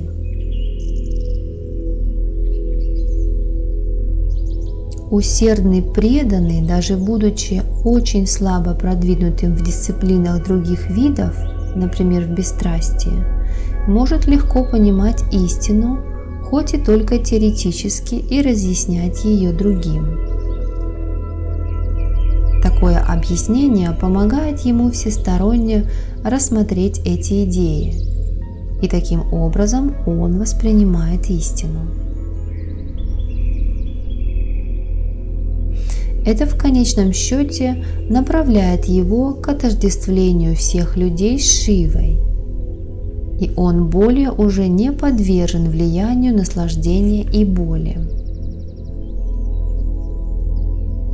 Всестороннее отождествление с Шивой делает его лучшим среди джняни и дживанмуктой, освобожденным здесь и сейчас. Поэтому бхакти-йога, суть преданности, наилучший из всех и превосходит все остальные пути. Качества джняни трудно понять, потому что они непостижимы и невыразимы. Например, пандита невозможно точно описать. Можно описать только его внешность, походку и одежду, поскольку его чувства, глубина знания и так далее известны одному только ему. Как и вкус специфического блюда не может быть точно передан словами тому, кто прежде не пробовал это блюдо. Пандит может быть понят только другим пандитом по его способу выражения себя. Только птица может следовать в полете за другой птицей. Конечно же, есть некоторые черты, которые очевидны, а есть и другие, которые тонки и непостижимы. Очевидные черты – это речь, язык, положение тела в медитации, знаки поклонения, бесстрастие и так далее. Но однако их могут имитировать не мудрецы.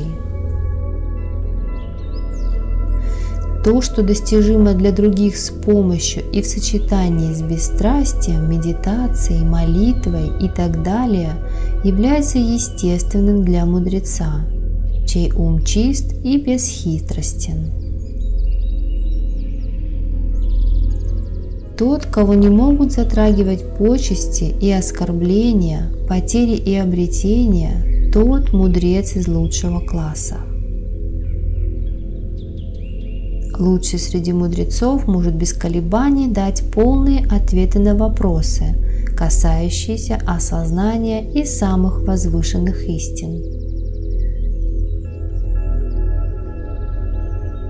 Он кажется спонтанно оживляющимся при обсуждении вопросов, имеющих отношение к джняне, осознанию, и никогда не утомляется, разъясняя их.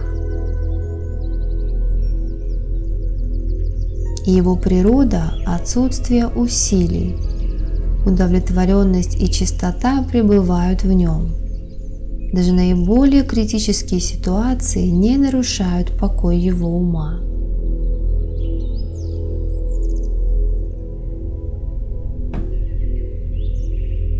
Таковы те качества, по которым необходимо оценивать и проверять себя. По ним бесполезно проверять других, поскольку эти качества могут быть подлинными или поддельными. Искатель должен вначале проверить себя и всегда исследовать и доказывать себе свой истинный уровень, тогда он сможет судить о других.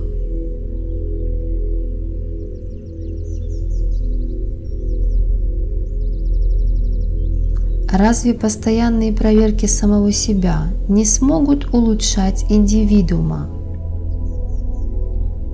Пусть он не тратит время, вынося суждения о других, но пусть судит о самом себе. Так он становится совершенным.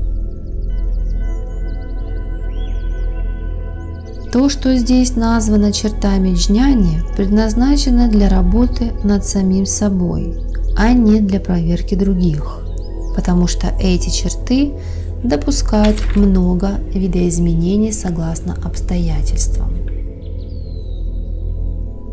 Например, джняни, который осознал самость, приложив самые малые усилия, может продолжать придерживаться своего прежнего образа жизни, хотя его ум при этом уже неприступен. Он выглядит как мирской человек во всех практических делах. Как тогда он может быть оценен другими?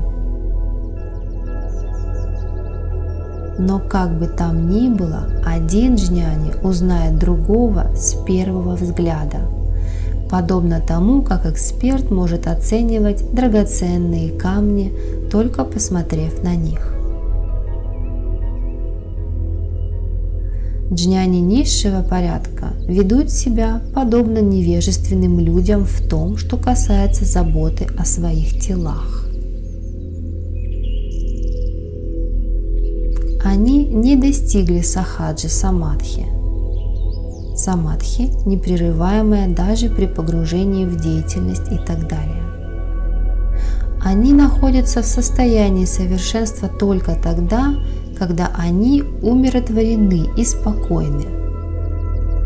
Когда они не заняты исследованием самости, они обладают таким же чувством тела и наслаждаются удовольствиями и испытывают боль в той же степени, как и любое животное.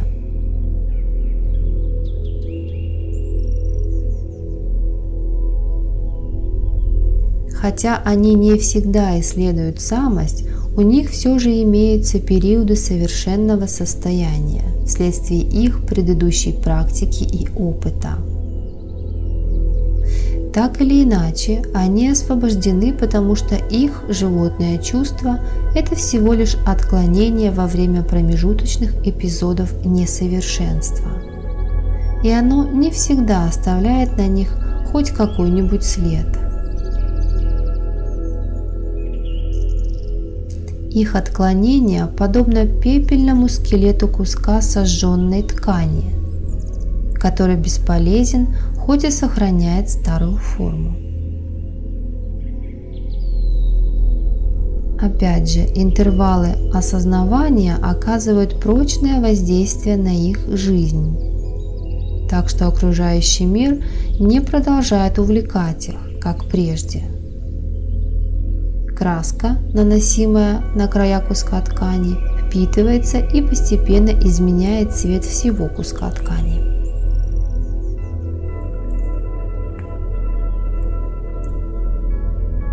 Джняни среднего порядка никогда не вводятся в заблуждение своими телами. Заблуждение – это ложное отождествление «я» с телом. Это никогда не случается с более продвинутыми джняни, а именно с представителями их среднего класса.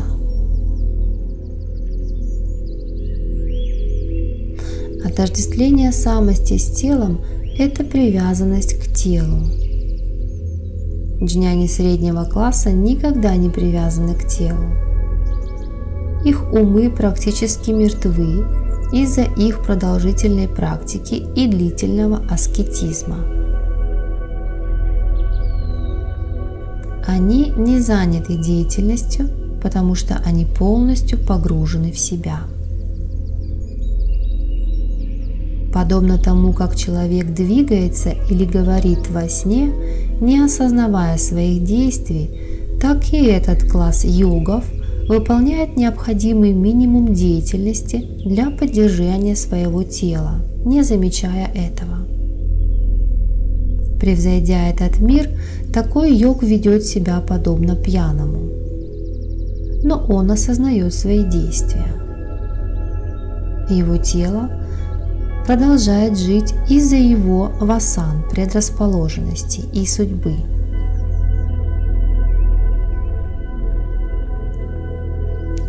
Джняни высшего класса не отождествляют самость с телом, оставаясь совершенно не привязаны к своим телам. Их деятельность подобна работе колесничего, управляющего колесницей, который никогда не отождествляет себя с колесницей. Подобным образом джняни не тело и не деятель, он чистый разум. Хотя внутри он совершенно не привязан к деятельности, наблюдателю он кажется активным и деятелем. Он исполняет свою часть деятельности, действуя подобно актеру в постановке, и играет с миром так, как родитель играет с ребенком.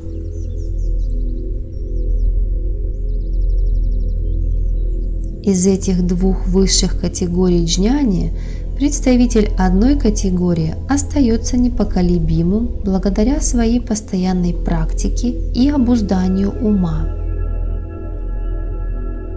в то время как представитель другой благодаря силе своей проницательности и исследования.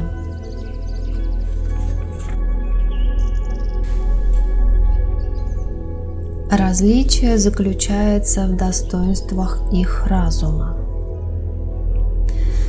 В связи с этим я расскажу тебе одну историю.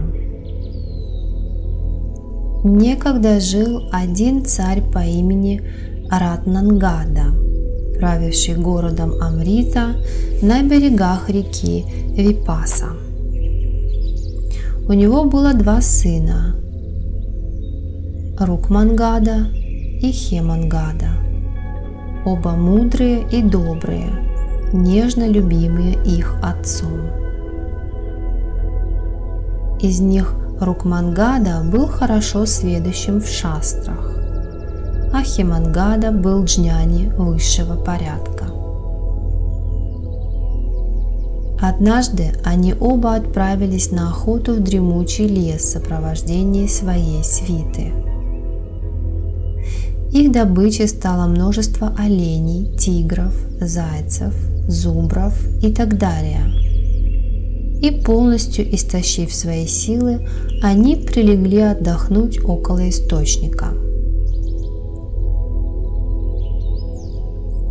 Рукмангаде сообщили, что поблизости обитает Брахмаракшас, вид мерзкого духа вампира-ученого, но выродившегося брамина, который очень образован и имеет привычку вызывать пандитов на дискуссию, побеждает их, а затем пожирает. Поскольку Рукмангада любил ученые споры, он отправился вместе со своим братом к этому вампиру и вступил с ним в спор. Однако он был побежден в споре, и тогда вампир схватил его, чтобы сожрать. Видя это, Хемангада сказал вампиру: «О, Брахмараджас, пока не ешь его, я его младший брат. Победи и меня в споре, и тогда ты сможешь съесть нас обоих вместе». Вампир ответил: «Я уже долгое время ничего не ел. Вначале я съем эту долгожданную добычу, а затем я нанесу тебе поражение в споре и увенчаю тобой свою трапезу. Я надеюсь устроить себе плотный обед из вас обоих. Когда-то я обычно ловил каждого прохожего и съедал его. Однажды шел этой дорогой один ученик Васиштхи по имени Деварата, и он проклял меня, сказав: «Пусть твой род сгорит в огне, если отныне ты попробуешь вкусить человеческую плоть». Я взмолился к нему с великим смирением, и он снизошел до того, что изменил свое проклятие на следующее: «Ты можешь есть тех, кого победишь в споре». С тех пор я твердо придерживался его слов. И я так долго ждал эту добычу, что теперь она стала очень дорогой для меня. Я займусь тобой после того, как закончу с ней. Произнеся это, он собрался съесть брата. Но Хемангада вступился снова, сказав: «О, Брахмараджас, я милостиво тебя прошу согласиться с моей просьбой. Скажи мне, не отпустил бы ты моего брата, если бы тебе была предложена другая пища? Я выкуплю своего брата таким способом, если ты позволишь сделать это». Но вампир ответил следующее: «Послушай, царь, нет ничего такого, в обмен на что я бы отпустил его. я не отдам тебе. А разве человек позволит долгожданной пище ускользнуть из его рук? Однако сейчас я сообщу тебе клятву, которую я дал. И есть много вопросов, которые никак не дают покоя моему уму. И если ты сможешь удовлетворительно ответить на них, то я освобожу твоего брата. Тогда Химангада попросил вампира произнести эти вопросы, чтобы он смог ответить на них. И тогда вампир задал следующие очень тонкие вопросы, которые я повторю для тебя, Парашурама. Вот они. Что более обширно, чем пространство, и более утонченно, чем наитончайшее? Какова его природа? Где оно находится? Скажи мне это, принц. Послушай дух. Абстрактный разум шире пространства и утонченнее наитончайшего. Его природа в том, чтобы сиять, и он пребывает как самость. Дух. Как он может быть шире пространства, будучи единственным? И каким образом он утонченнее наитончайшего? Что это за сияние?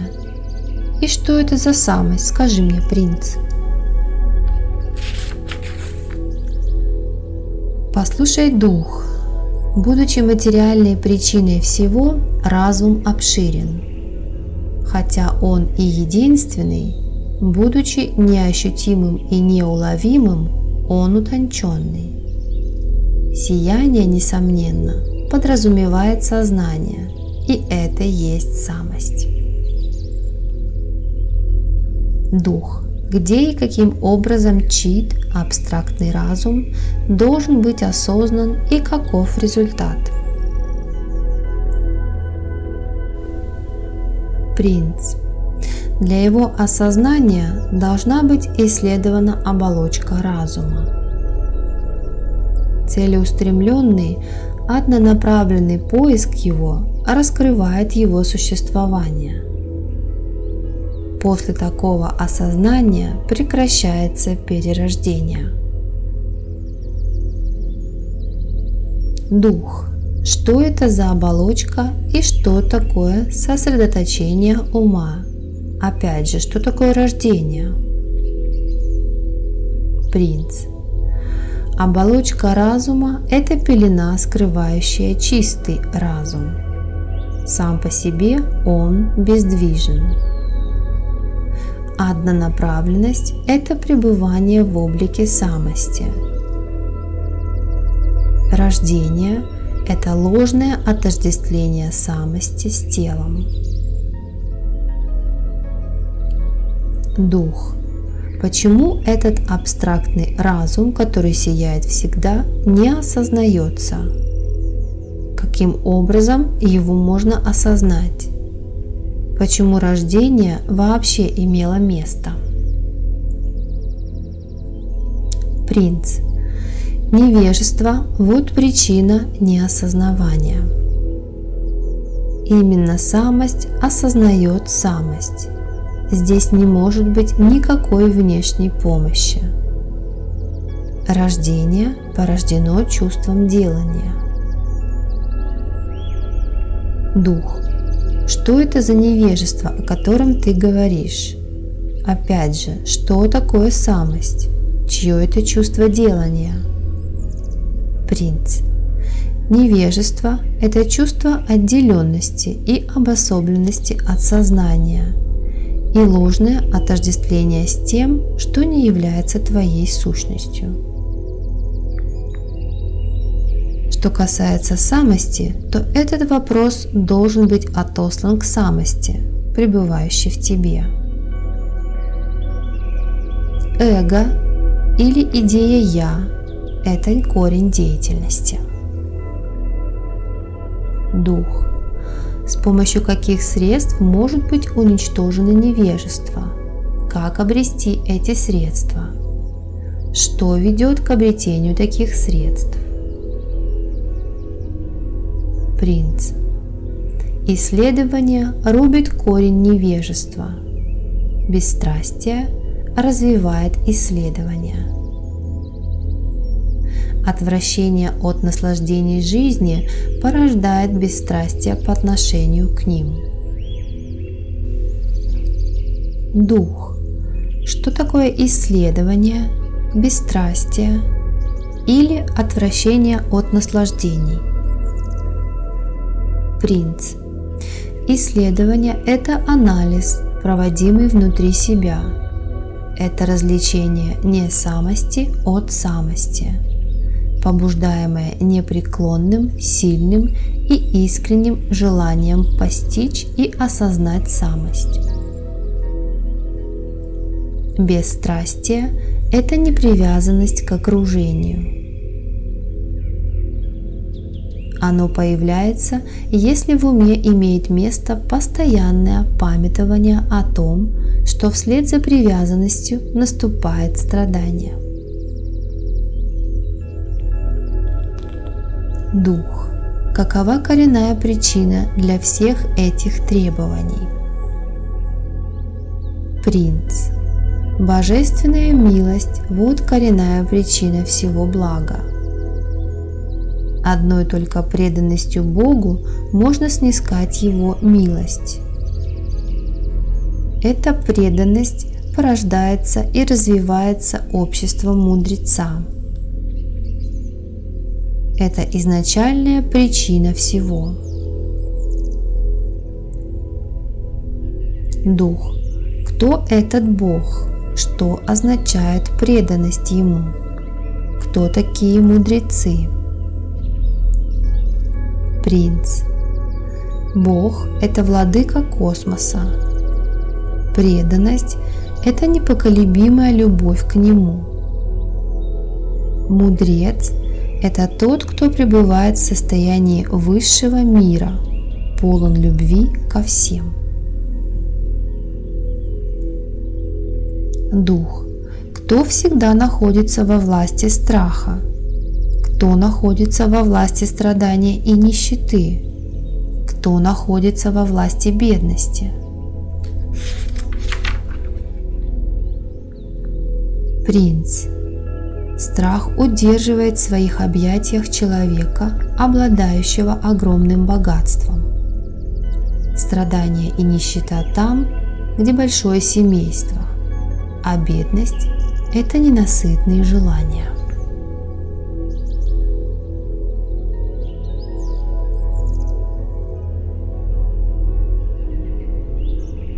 Дух. Кто бесстрашен? Кто свободен от нищеты? Кто никогда ни в чем не нуждается? Принц. Человек без привязанности свободен от страха. Человек с обузданным умом свободен от страдания и нищеты. Самореализованный человек никогда не нуждается ни в чем. Дух. Кто тот, кто выше понимания людей, и кто видим, хотя у него нет тела? Какова деятельность бездеятельного? Принц. Выше понимания людей находится человек, освобожденный при жизни. Он видим, хотя он не отождествляет себя с телом. Его деятельность бездеятельна. Дух. Что реально, что нереально, что нецелесообразно? Ответь на эти вопросы и освободи своего брата. Принц. Субъект, то есть самость, реален. Объект, то есть несамость, нереален. Мирские дела нецелесообразны. Теперь я ответил на твои вопросы. Пожалуйста, немедленно освободи моего брата. Когда принц произнес это, вампир с удовольствием выпустил Рукмангаду, а сам превратился в брамина. Видя фигуру Брамина, полного решимости и тапаса, покаяния, два принца спросили его о том, кто он такой. Когда-то я был брамином из Магадхи. Мое имя Васуман. И я прославился своей ученостью, и я был известен как непобедимый спорщик. И я гордился собой и искал встречи с теми учеными-пандитами, которые находились под царской опекой. Среди них был один великий святой, совершенный в мудрости и полностью поглощенный в самости. Он был известен под именем Аштака. Я отправился к нему из-за любви к дебатам. Хотя я был простым логиком, я приводил доводы, противоречащие его утверждениям о самореализации, просто давя на него силой своей полемики. Он подкреплял свои аргументы многочисленными цитатами из священных писаний. Поскольку я хотел заполучить лавры победителя любой ценой, я продолжал опровергать его утверждения. Обнаружив, что я неисправим, он прекратил говорить. Однако один из его учеников, потомок Кашьяпы, был разгневан моей дерзостью и проклял меня перед царем, сказав: «Ты гнусная собака среди браминов. Как ты осмелился опровергать утверждения моего учителя, даже не попытавшись вначале понять их? Пусть же ты превратишься в вампира и останешься таким на долгие времена». Я затрясся от страха перед проклятием и стал искать убежища у стоп мудреца Аштаки. Будучи всегда погруженным в самость, он сжалился надо мной. Хотя только что я был его противником в споре, и он изменил проклятие своего ученика, произнеся его заключительную часть следующим образом: «Пусть же ты вернешь свою прежнюю форму, как только мудрый человек даст надлежащие ответы на все вопросы, которые были заданы здесь тобой и на которые я ответил, но ты отверг мои ответы своей полемикой». «О принц, теперь ты освободил меня от этого проклятия. Поэтому я считаю тебя лучшим среди людей, знающим все, что относится к жизни здесь и к жизни за этими пределами».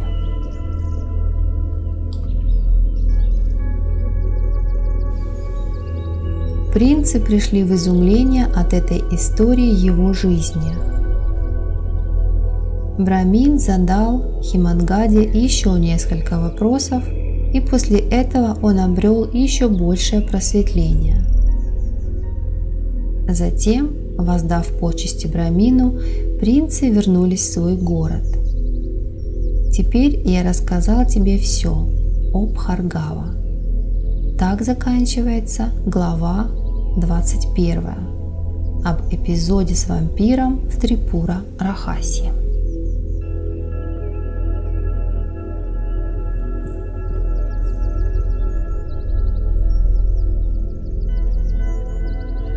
Глава 22. Заключение.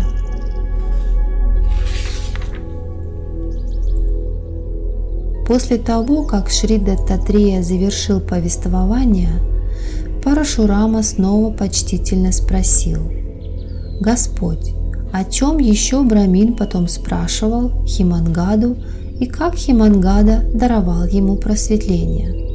Это очень интересная тема, и я желаю услышать все это полностью».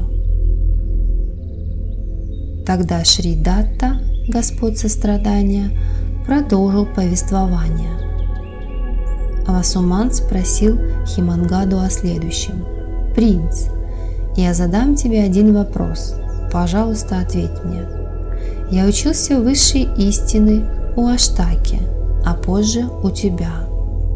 Ты мудрец, но тем не менее, как так получается, что ты отправился на охоту? Как мудрец может быть занят деятельностью? Деятельность подразумевает двойственность. Мудрость – это не двойственность. Таким образом, эти две вещи прямо противоположны друг другу. Пожалуйста, проясни мне мое сомнение. Будучи спрошенным об этом, Химангада ответил Брамину следующим образом. «О Брамин, твое замешательство, обусловленное невежеством, все еще не прояснено. Мудрость вечна и естественна. Как она может противоречить деятельности? И если деятельность должна делать мудрость неэффективной, то как тогда мудрость может быть более полезной, чем сон? Никакое вечное благо в таком случае невозможно. Вся эта деятельность зависит от самоосознания, то есть мудрости. И поскольку это так, то может ли деятельность уничтожить мудрость и при этом все же оставаться в ее отсутствии? Мудрость – это сознание, в котором этот мир со всеми его явлениями и деятельностью известен как образ или ряд образов. Двойственность, присущая деятельности, также явление в этом недвойственном осознавании. Нет никаких сомнений в том, что человек осознает самость только после очищения себя от всех мыслей, и что тогда он освобожден от неволи раз и навсегда. Таким образом, для твоего вопроса нет никаких оснований, и мудрым не следует задавать его.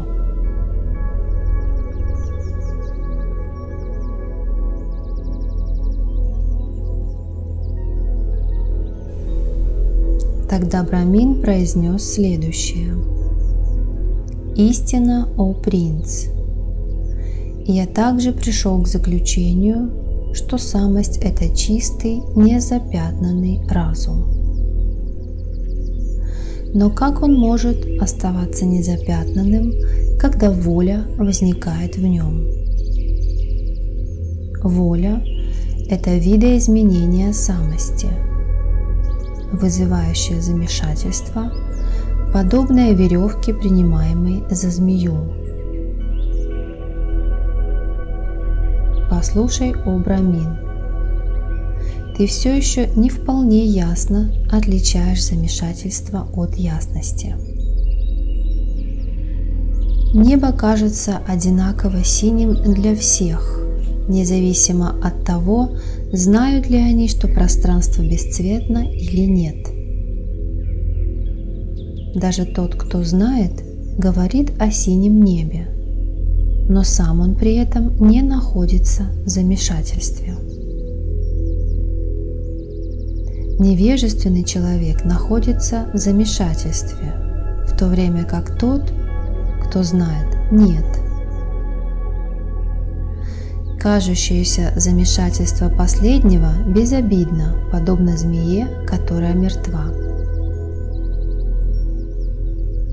Его деятельность подобна отражениям в зеркале. Имеется различие между мудрецом и невеждой. Мудрец обладает точным знанием и безошибочным суждением, в то время как невежда оперирует расплывчатыми концепциями, и его суждения извращены. Знание истины никогда не оставляет мудреца, даже если он погружен в деятельность. Все его действия подобны отражениям в зеркале. поскольку, будучи самореализованным, невежество более не затрагивает его.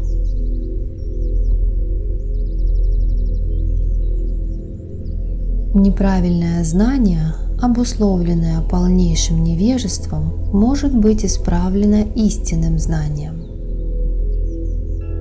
Но неправильное знание, обусловленное ошибкой или виной, не может быть исправлено так же легко. Когда зрение нарушено, то видение будет расплывчатым, а единственный объект будет казаться имеющим много образов. Точно так же, пока прарабдха, остаточная прошлая карма, не исчерпала себя, проявление мира продолжается для джняни, хотя только как явление. Но и оно также исчезнет, как только прарабдха отработает себя, и тогда останется один только чистый и незамутненный разум. Поэтому я говорю тебе, что на джняни нет никакого пятна, хотя он кажется активным и вовлеченным в мирскую деятельность.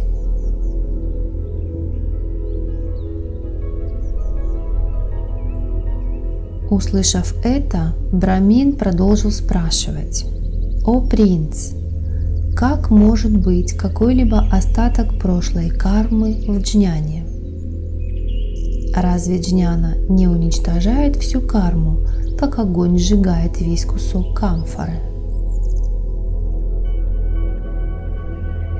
Тогда Хемангада ответил: «Послушай, Брамин, 3 вида кармы: созревшая прарабдха, ожидающая агами и отложенная на будущее санчита являются общими для всех, не исключая и джняни. Только первая из них остается для джняни, а 2 других вида сожжены.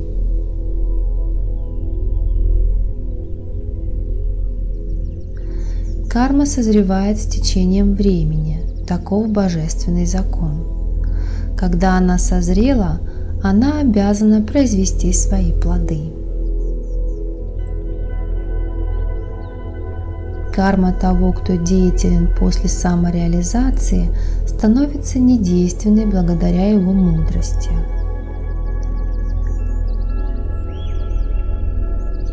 Карма, которая уже созрела и сейчас порождает свои плоды, называется прарабдха.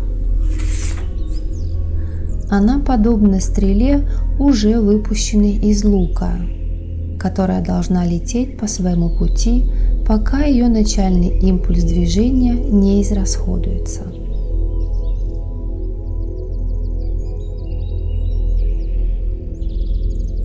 Примечание.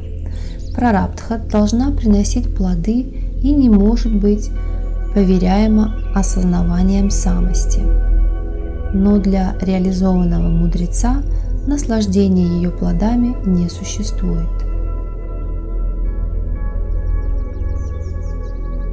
Окружающая среда – это только результат прарабдхи. Несмотря на то, что все видят ее одинаковой, джняни реагируют на нее по-другому, согласно их собственным стадиям осознания.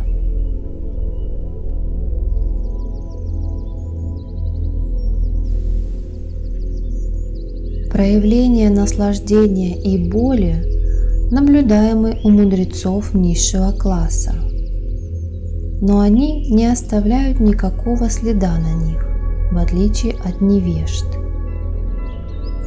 Наслаждение и боль воздействуют на мудрецов среднего класса таким же образом, однако они лишь неотчетливо реагируют на свою среду, как спящий человек реагирует на нежный ветерок или на насекомое, ползающее по нему.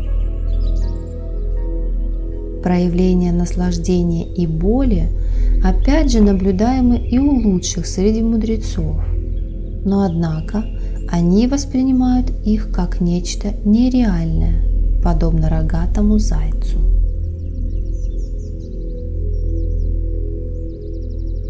Невежды ожидают наслаждения и боль перед тем, как они наступят, погружаются в них снова и снова.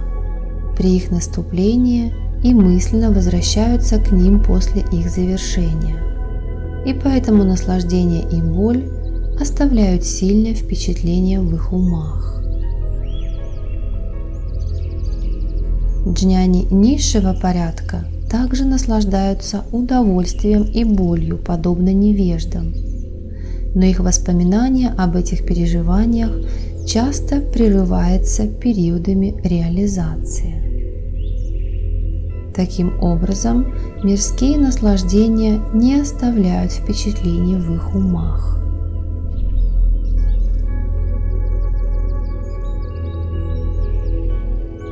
Джняни среднего класса, привыкшие обуздывать свои умы длительной практикой аскезы, удерживают свои умы под контролем даже тогда, когда испытывают наслаждение или боль.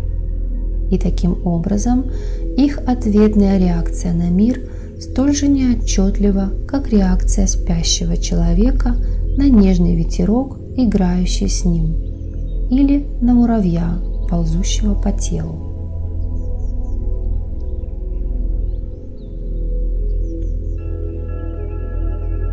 Джняни высшего порядка остаются незатронутыми, поскольку они всегда остаются подобными сгоревшему остову ткани, сохраняющему ее прежнюю форму, но бесполезному после их реализации.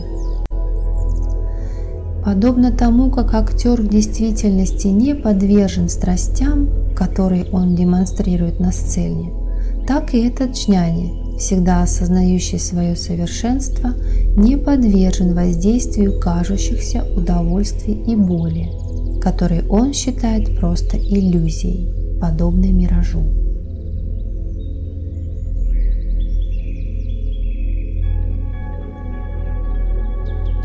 Невежды не осознают чистой самости. Они видят ее замутненной всегда, и поэтому они верят в реальность объективного знания и, следовательно, подвержены воздействиям наслаждения и боли, имеющим место в жизни. Что касается джняни низшего порядка, то они осознают самость только время от времени, и периоды невежества настигают их всякий раз, когда их одолевают предрасположенности, и они считают тело самостью, а мир реальным. Они часто способны превозмогать и отвергать старые положения, и таким образом в них идет борьба между мудростью и невежеством. Каждая из них преобладает попеременно. Джняни встают на сторону мудрости и борются с невежеством до тех пор, пока ложь не будет полностью уничтожена, а истина не восторжествует. Поэтому джняна неделима.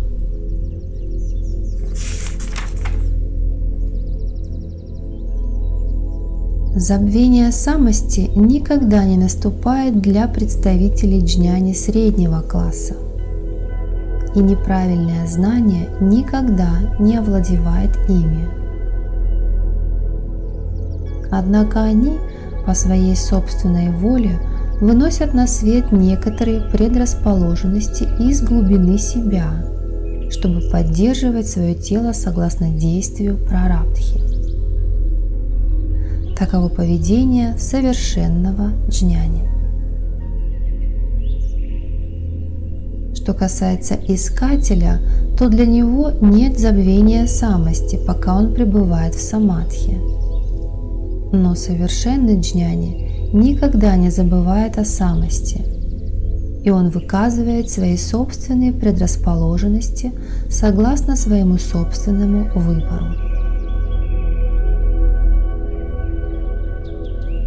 Джняни высшего порядка не делают никаких различий между самадхи и мирскими делами. Он никогда не воспринимает что-либо как отдельное от самости, и поэтому для него не существует никакого отклонения.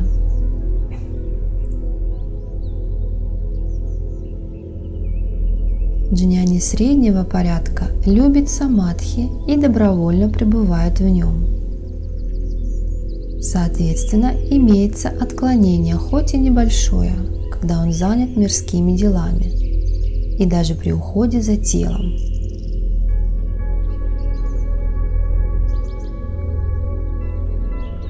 С другой стороны, джняни высшего порядка непреднамеренно и естественно пребывает в самадхи, и какое-либо отклонение невозможно для него ни при каких обстоятельствах.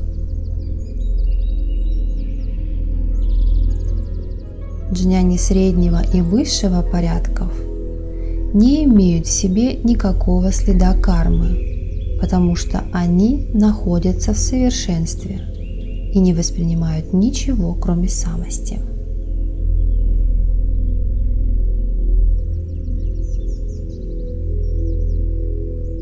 Как может оставаться какая-либо карма, когда бушует безудержный огонь джняны, сжигающий все на своем пути?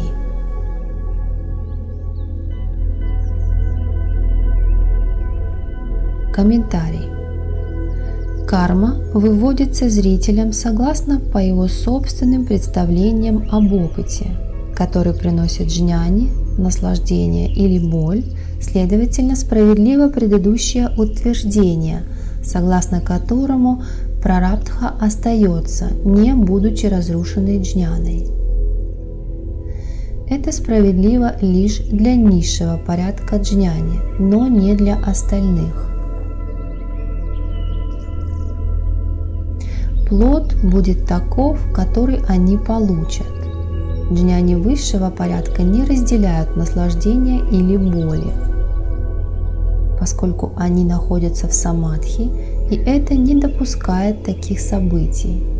Когда же они поднимаются из самадхи, объекты, то есть не самость, как известно, походят на изображение в зеркале.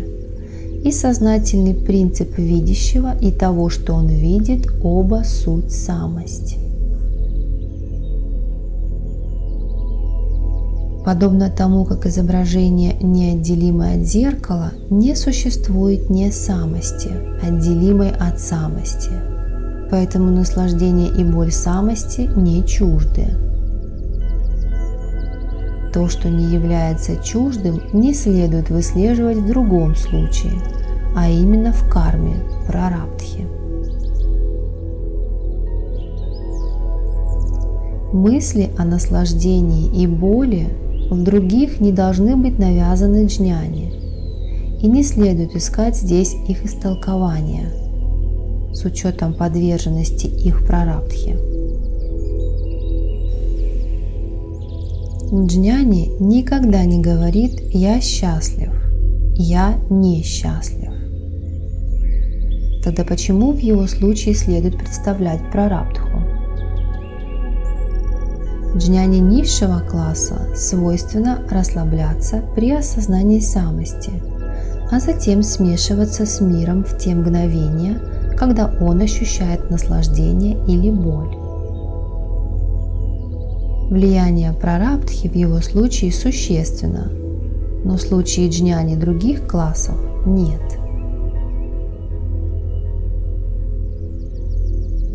Низшее состояние джняны вызывает определенное сомнение. Означает ли описываемое таким образом состояние джняны эмансипацию? Некоторые считают, что нет, но осознание самости происходит одновременно с подъемом завесы невежества. Эта завеса разрушается, тогда как уводящее стремление викшепа остается немного дольше.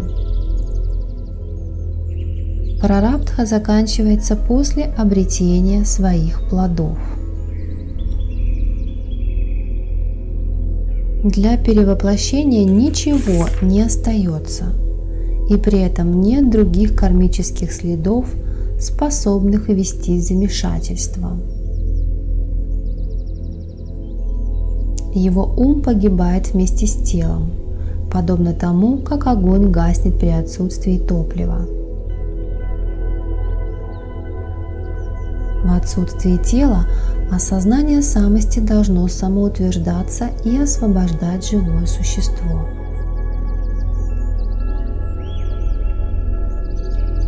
И есть все еще другой класс людей, чья джняна противоречит мирским устремлениям.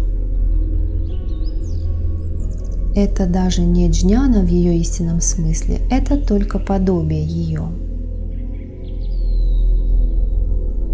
Различия среди различных порядков джняни, простого, и дживанмукты заметны в этой жизни со стороны.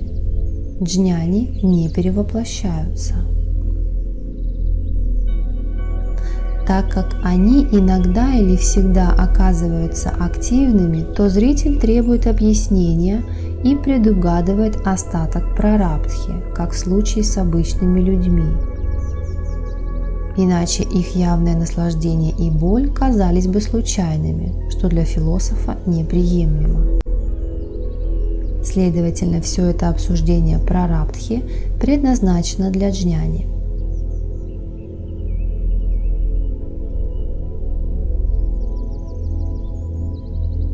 Шримад Бхагавад-гита утверждает, о каком бы состоянии бытия не помнил человек, покидая тело, того состояния он и достигнет в следующей жизни.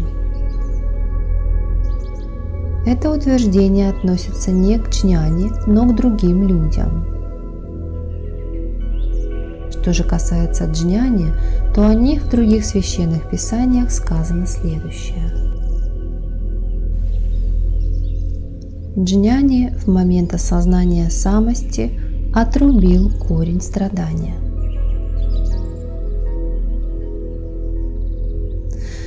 Это является для него несущественно, если он умирает в священном месте или посреди грязи, в полном сознании или в коме. Он все равно освобожден. Правильно осознавая Шиву, даже по совету учителя, согласно наставлениям священных писаний или в результате умозаключения, он больше не имеет никаких перед собой обязанностей, потому что он освобожден.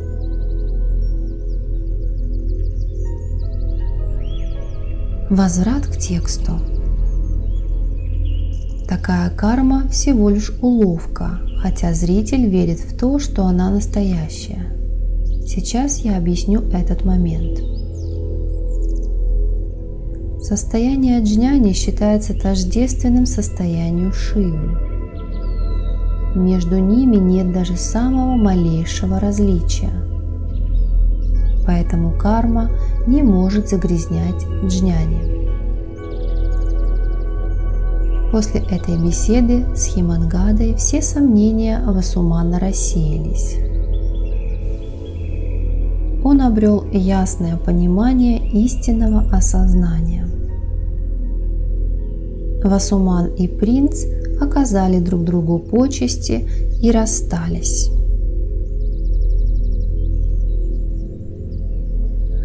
Услышав все это, Парашурама спросил Шридатту: «Учитель, я выслушал твои священные слова об осознании и мудрости.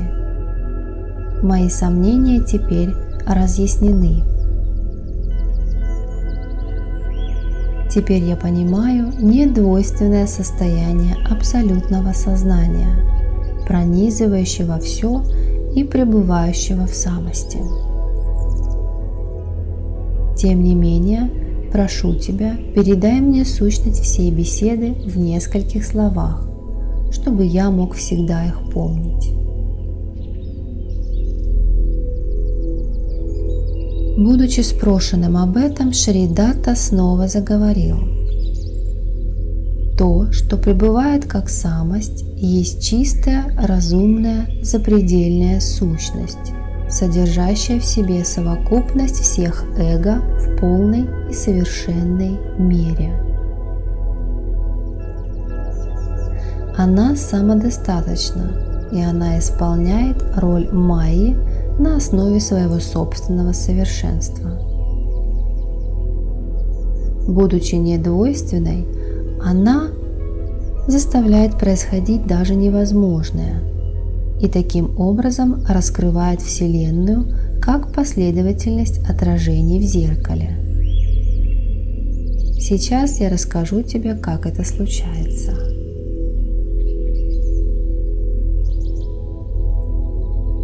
Комментарий.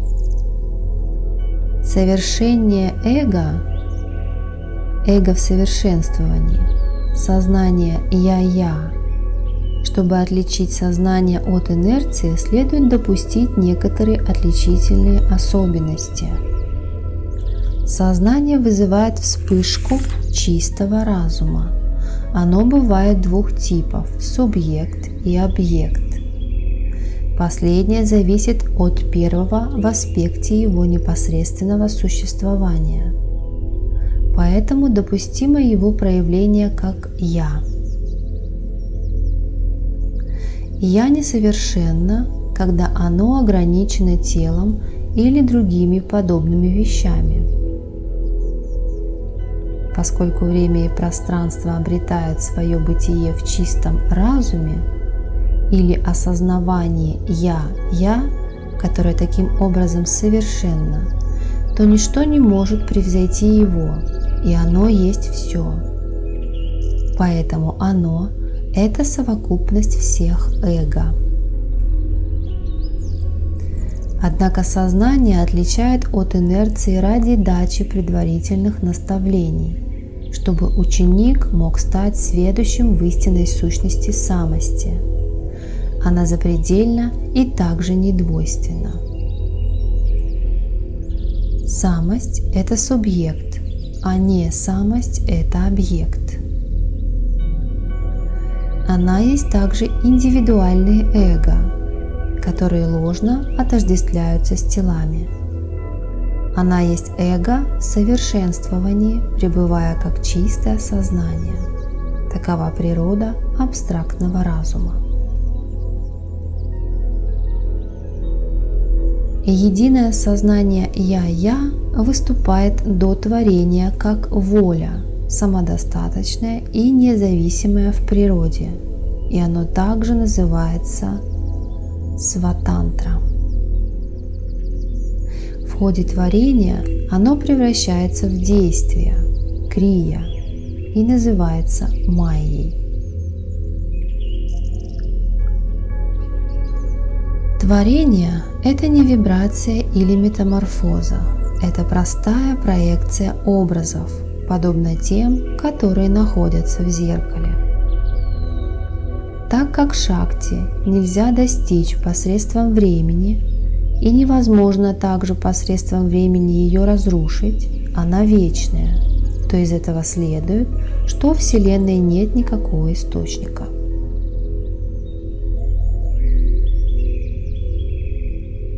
Возврат к тексту.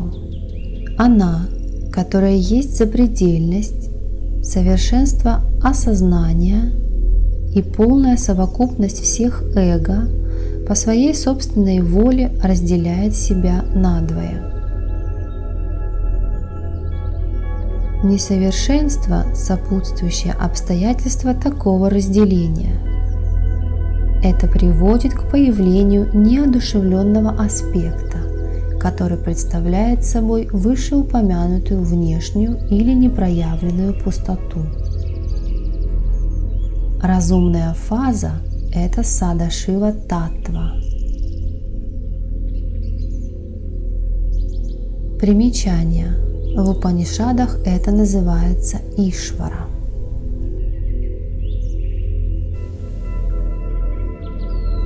Теперь садашива, также не будучи совершенным, видит непроявленную пустоту, то есть разумная фаза, становится осознающей неразумную фазу, но все же знает, что это он сам.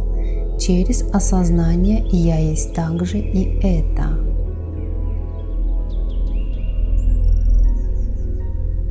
Примечание. В Упанишадах разумная фаза называется Ишвара, а неразумная фаза называется Майя или Авидья. Позже Садашива отождествляет неразумную фазу со своим телом во время начала творения. Тогда он называется Ишвара. Теперь это замутненное высшее эго, а именно Ишвара, разделяет себя на три аспекта – Рудру, Вишну и Брахму, представляющие разновидности эго, связанные с тремя качествами темноты, яркости и деятельности, которые в свою очередь проявляют космос, состоящий из многих миров. Брахмы бесчисленны, и все они заняты сотворением миров. Вишну, соответственно, поддерживают эти миры, а Рудры уничтожают их. Таков путь творения. Но все они всего лишь образы в великом зеркале абстрактного сознания.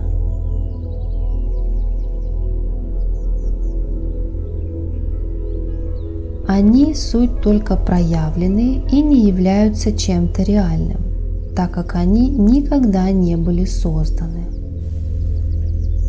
Высшее существо всегда является полной совокупностью всех эго.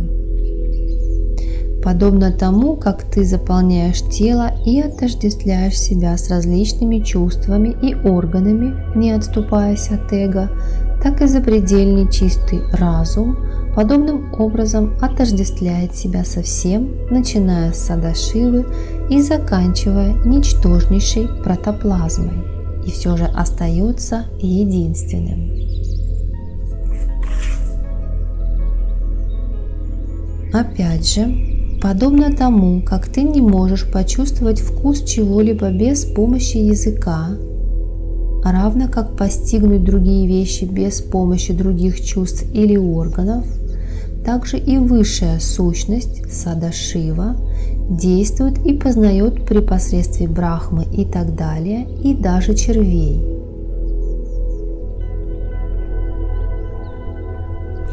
Подобно тому, как твоя сознательная самость остается чистой и внекачественной, хотя она формирует основания для всей деятельности членов, органов и чувств, также и высший разум не затронут ничем, хотя он удерживает все эго внутри себя. Этой сущности неведомы никакие различия в необъятности космоса, и при этом она не делает различий среди этих эго.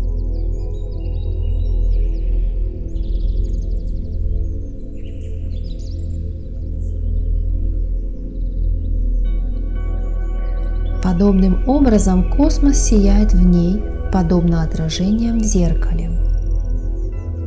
Сияние космоса обусловлено ее отражением.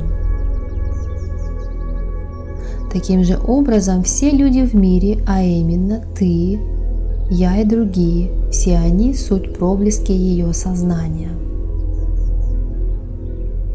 Поскольку все они только аспекты высшего разума, то только он один будет сиять в чистоте, лишенной загрязнений или помех в форме объектов.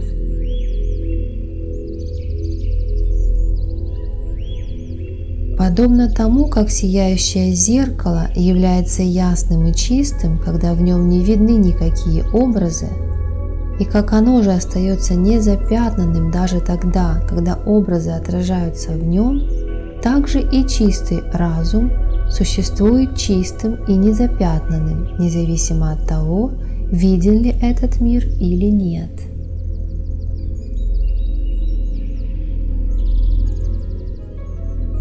Этот незапятнанный высший разум один без второго, и он наполнен блаженством, потому что в нем нет ни малейшего следа несчастья.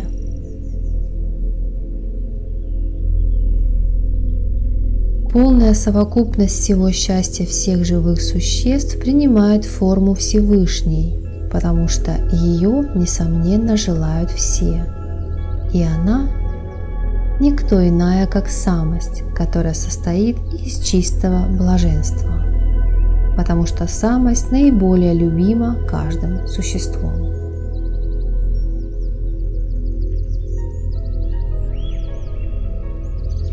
Ради самости люди тренируют свои тела и обуздывают свои желания.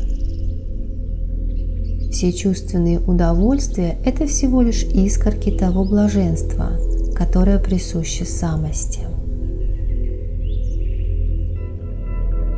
Примечание. Известно, что духовные люди ведут умеренную жизнь, предполагающую отказ от удобств для их тел и даже их истязания ради обретения счастливого существования после смерти. Их действия ясно доказывают их любовь к самости, поскольку они так обращаются со своим телом, с этой жизнью и так далее.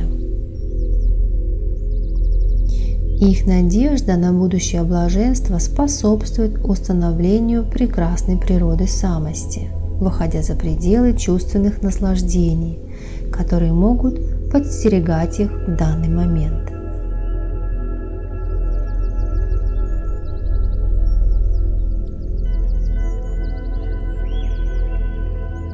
Потому что чувственные наслаждения подобны ощущению облегчения, испытываемому при высвобождении от тяжелой ноши или ощущению покоя сна.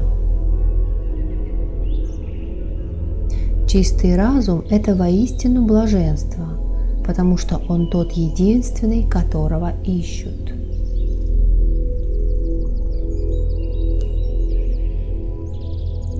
Комментарий. Блаженство – это самость. Объекты – это мысли, обретающие конкретные формы. Мысли восходят от мыслителя. Мыслитель предполагает разум. Если мыслитель очищен даже от малейшего следа мысли, то теряется личность и остается один абстрактный разум. В этом случае ничто другое невозможно.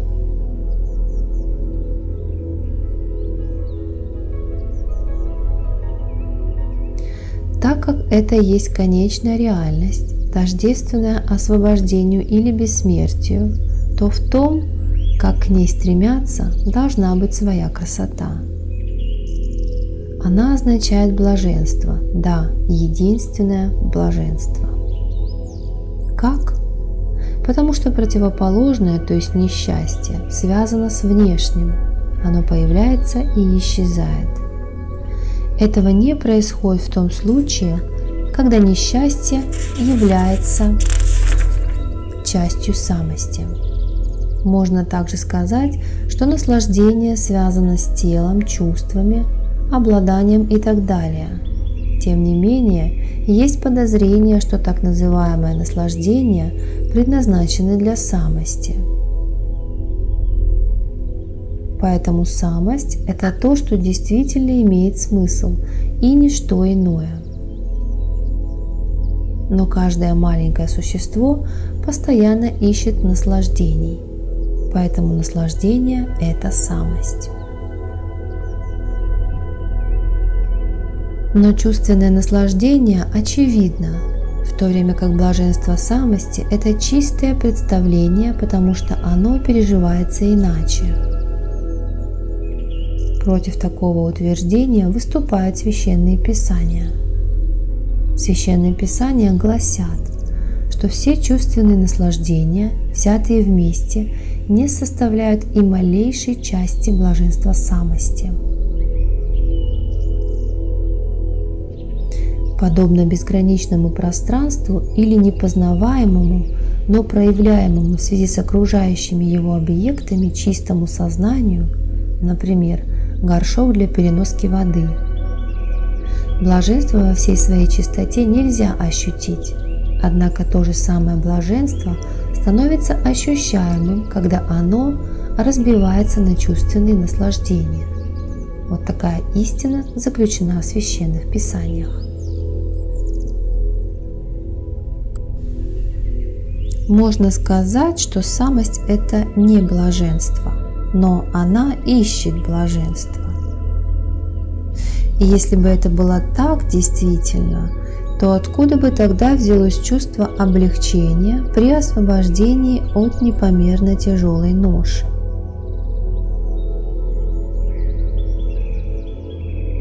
Оно ощущаемо в момент облегчения.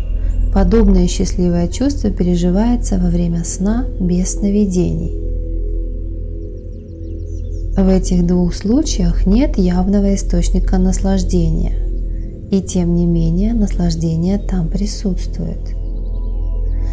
Это наслаждение весьма реально, поскольку оно переживается в результате опыта, и его нельзя избежать.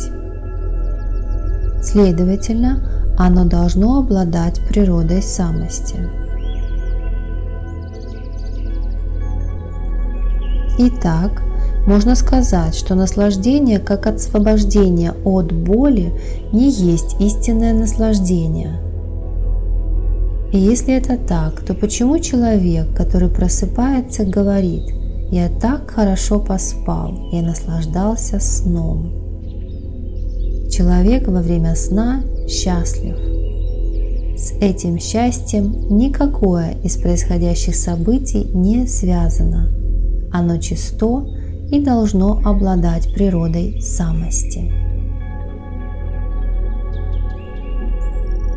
В противном случае даже дикарь или какой-нибудь зверек не ощущал бы счастья во сне и не стремился бы к нему.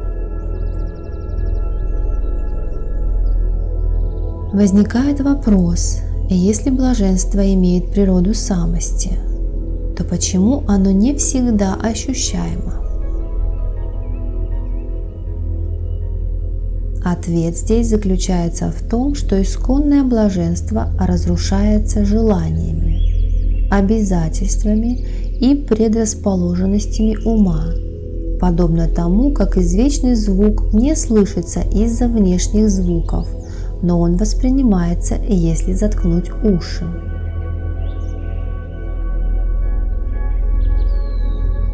Боль, связанная с несением тяжелого груза, ощущается долгое время. Она затмевает собой другие естественные болезненные ощущения ума и исчезает в момент скидывания груза на землю.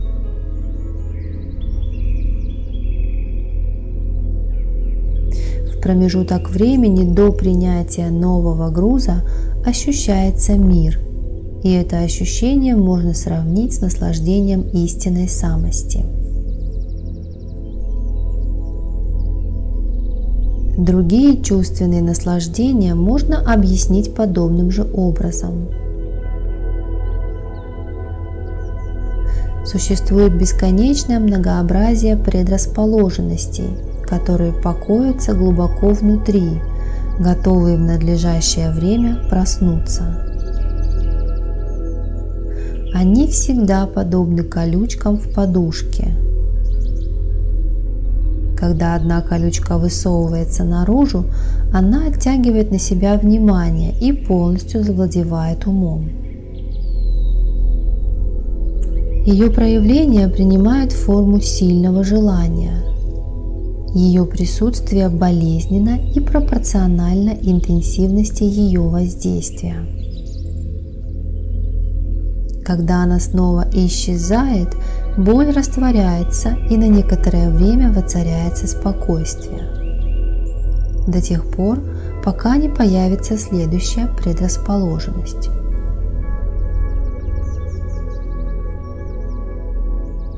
Этот промежуток времени представляет собой наслаждение, связанное с исполнением желаний. Таким образом, всеобщее стремление к наслаждению препятствует поиск самости. Конечно, это происходит неосознанно.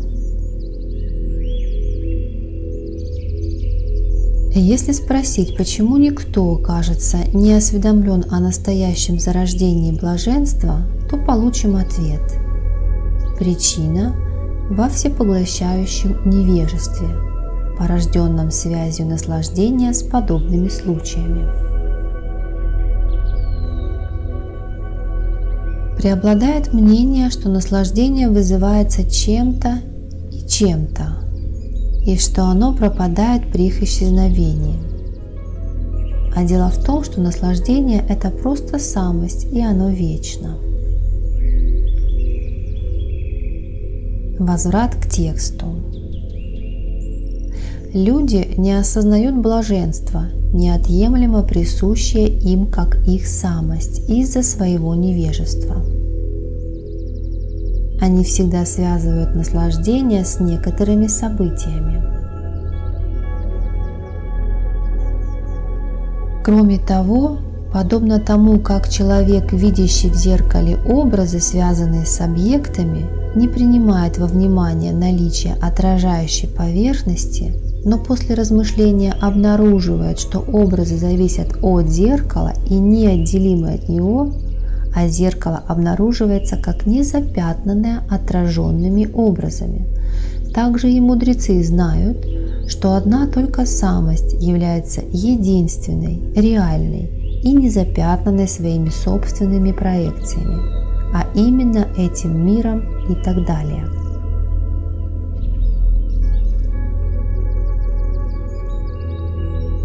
Отношение космоса к чистому разуму, то есть к абстрактной сущности, подобно отношению горшка к земле, украшения к золоту или скульптуры к гранитному камню. О Парашурама! Отрицание существования этого мира не говорит о совершенстве. Отрицание абсурдно, потому что оно подразумевает разум, а разум отображает себя в виде этой Вселенной. Разум, отрицающий или признающий этот мир, сияют над всем этим. Разве мир может прекратить свое существование и исчезнуть из-за простого его отрицания? Примечание.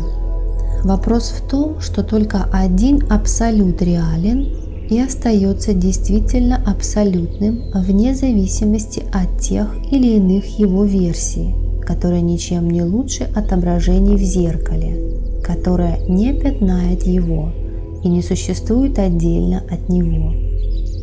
Все реально, но реально в своей абстракции.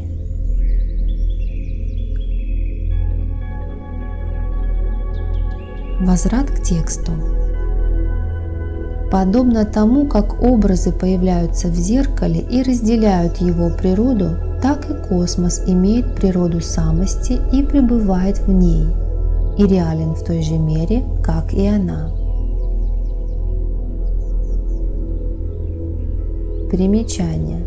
Мир не так реален, как объект, и он отделен от самости. Возврат к тексту. Эта мудрость в своем совершенстве есть осознание всего как самости. Разум проявляется в виде объектов по своей собственной природе, как зеркало, проявляющееся в виде образов на нем. В этом заключена вся сущность шастр. Нет ни неволи, ни освобождения, ни искателя, ни процесса достижения. Одна только запредельная сознательная основа существует в трех состояниях бытия. Она пребывает как единое и единообразное абсолютное существо и существование. Она – невежество, она – мудрость, она – неволя, она – освобождения, и она его процесс.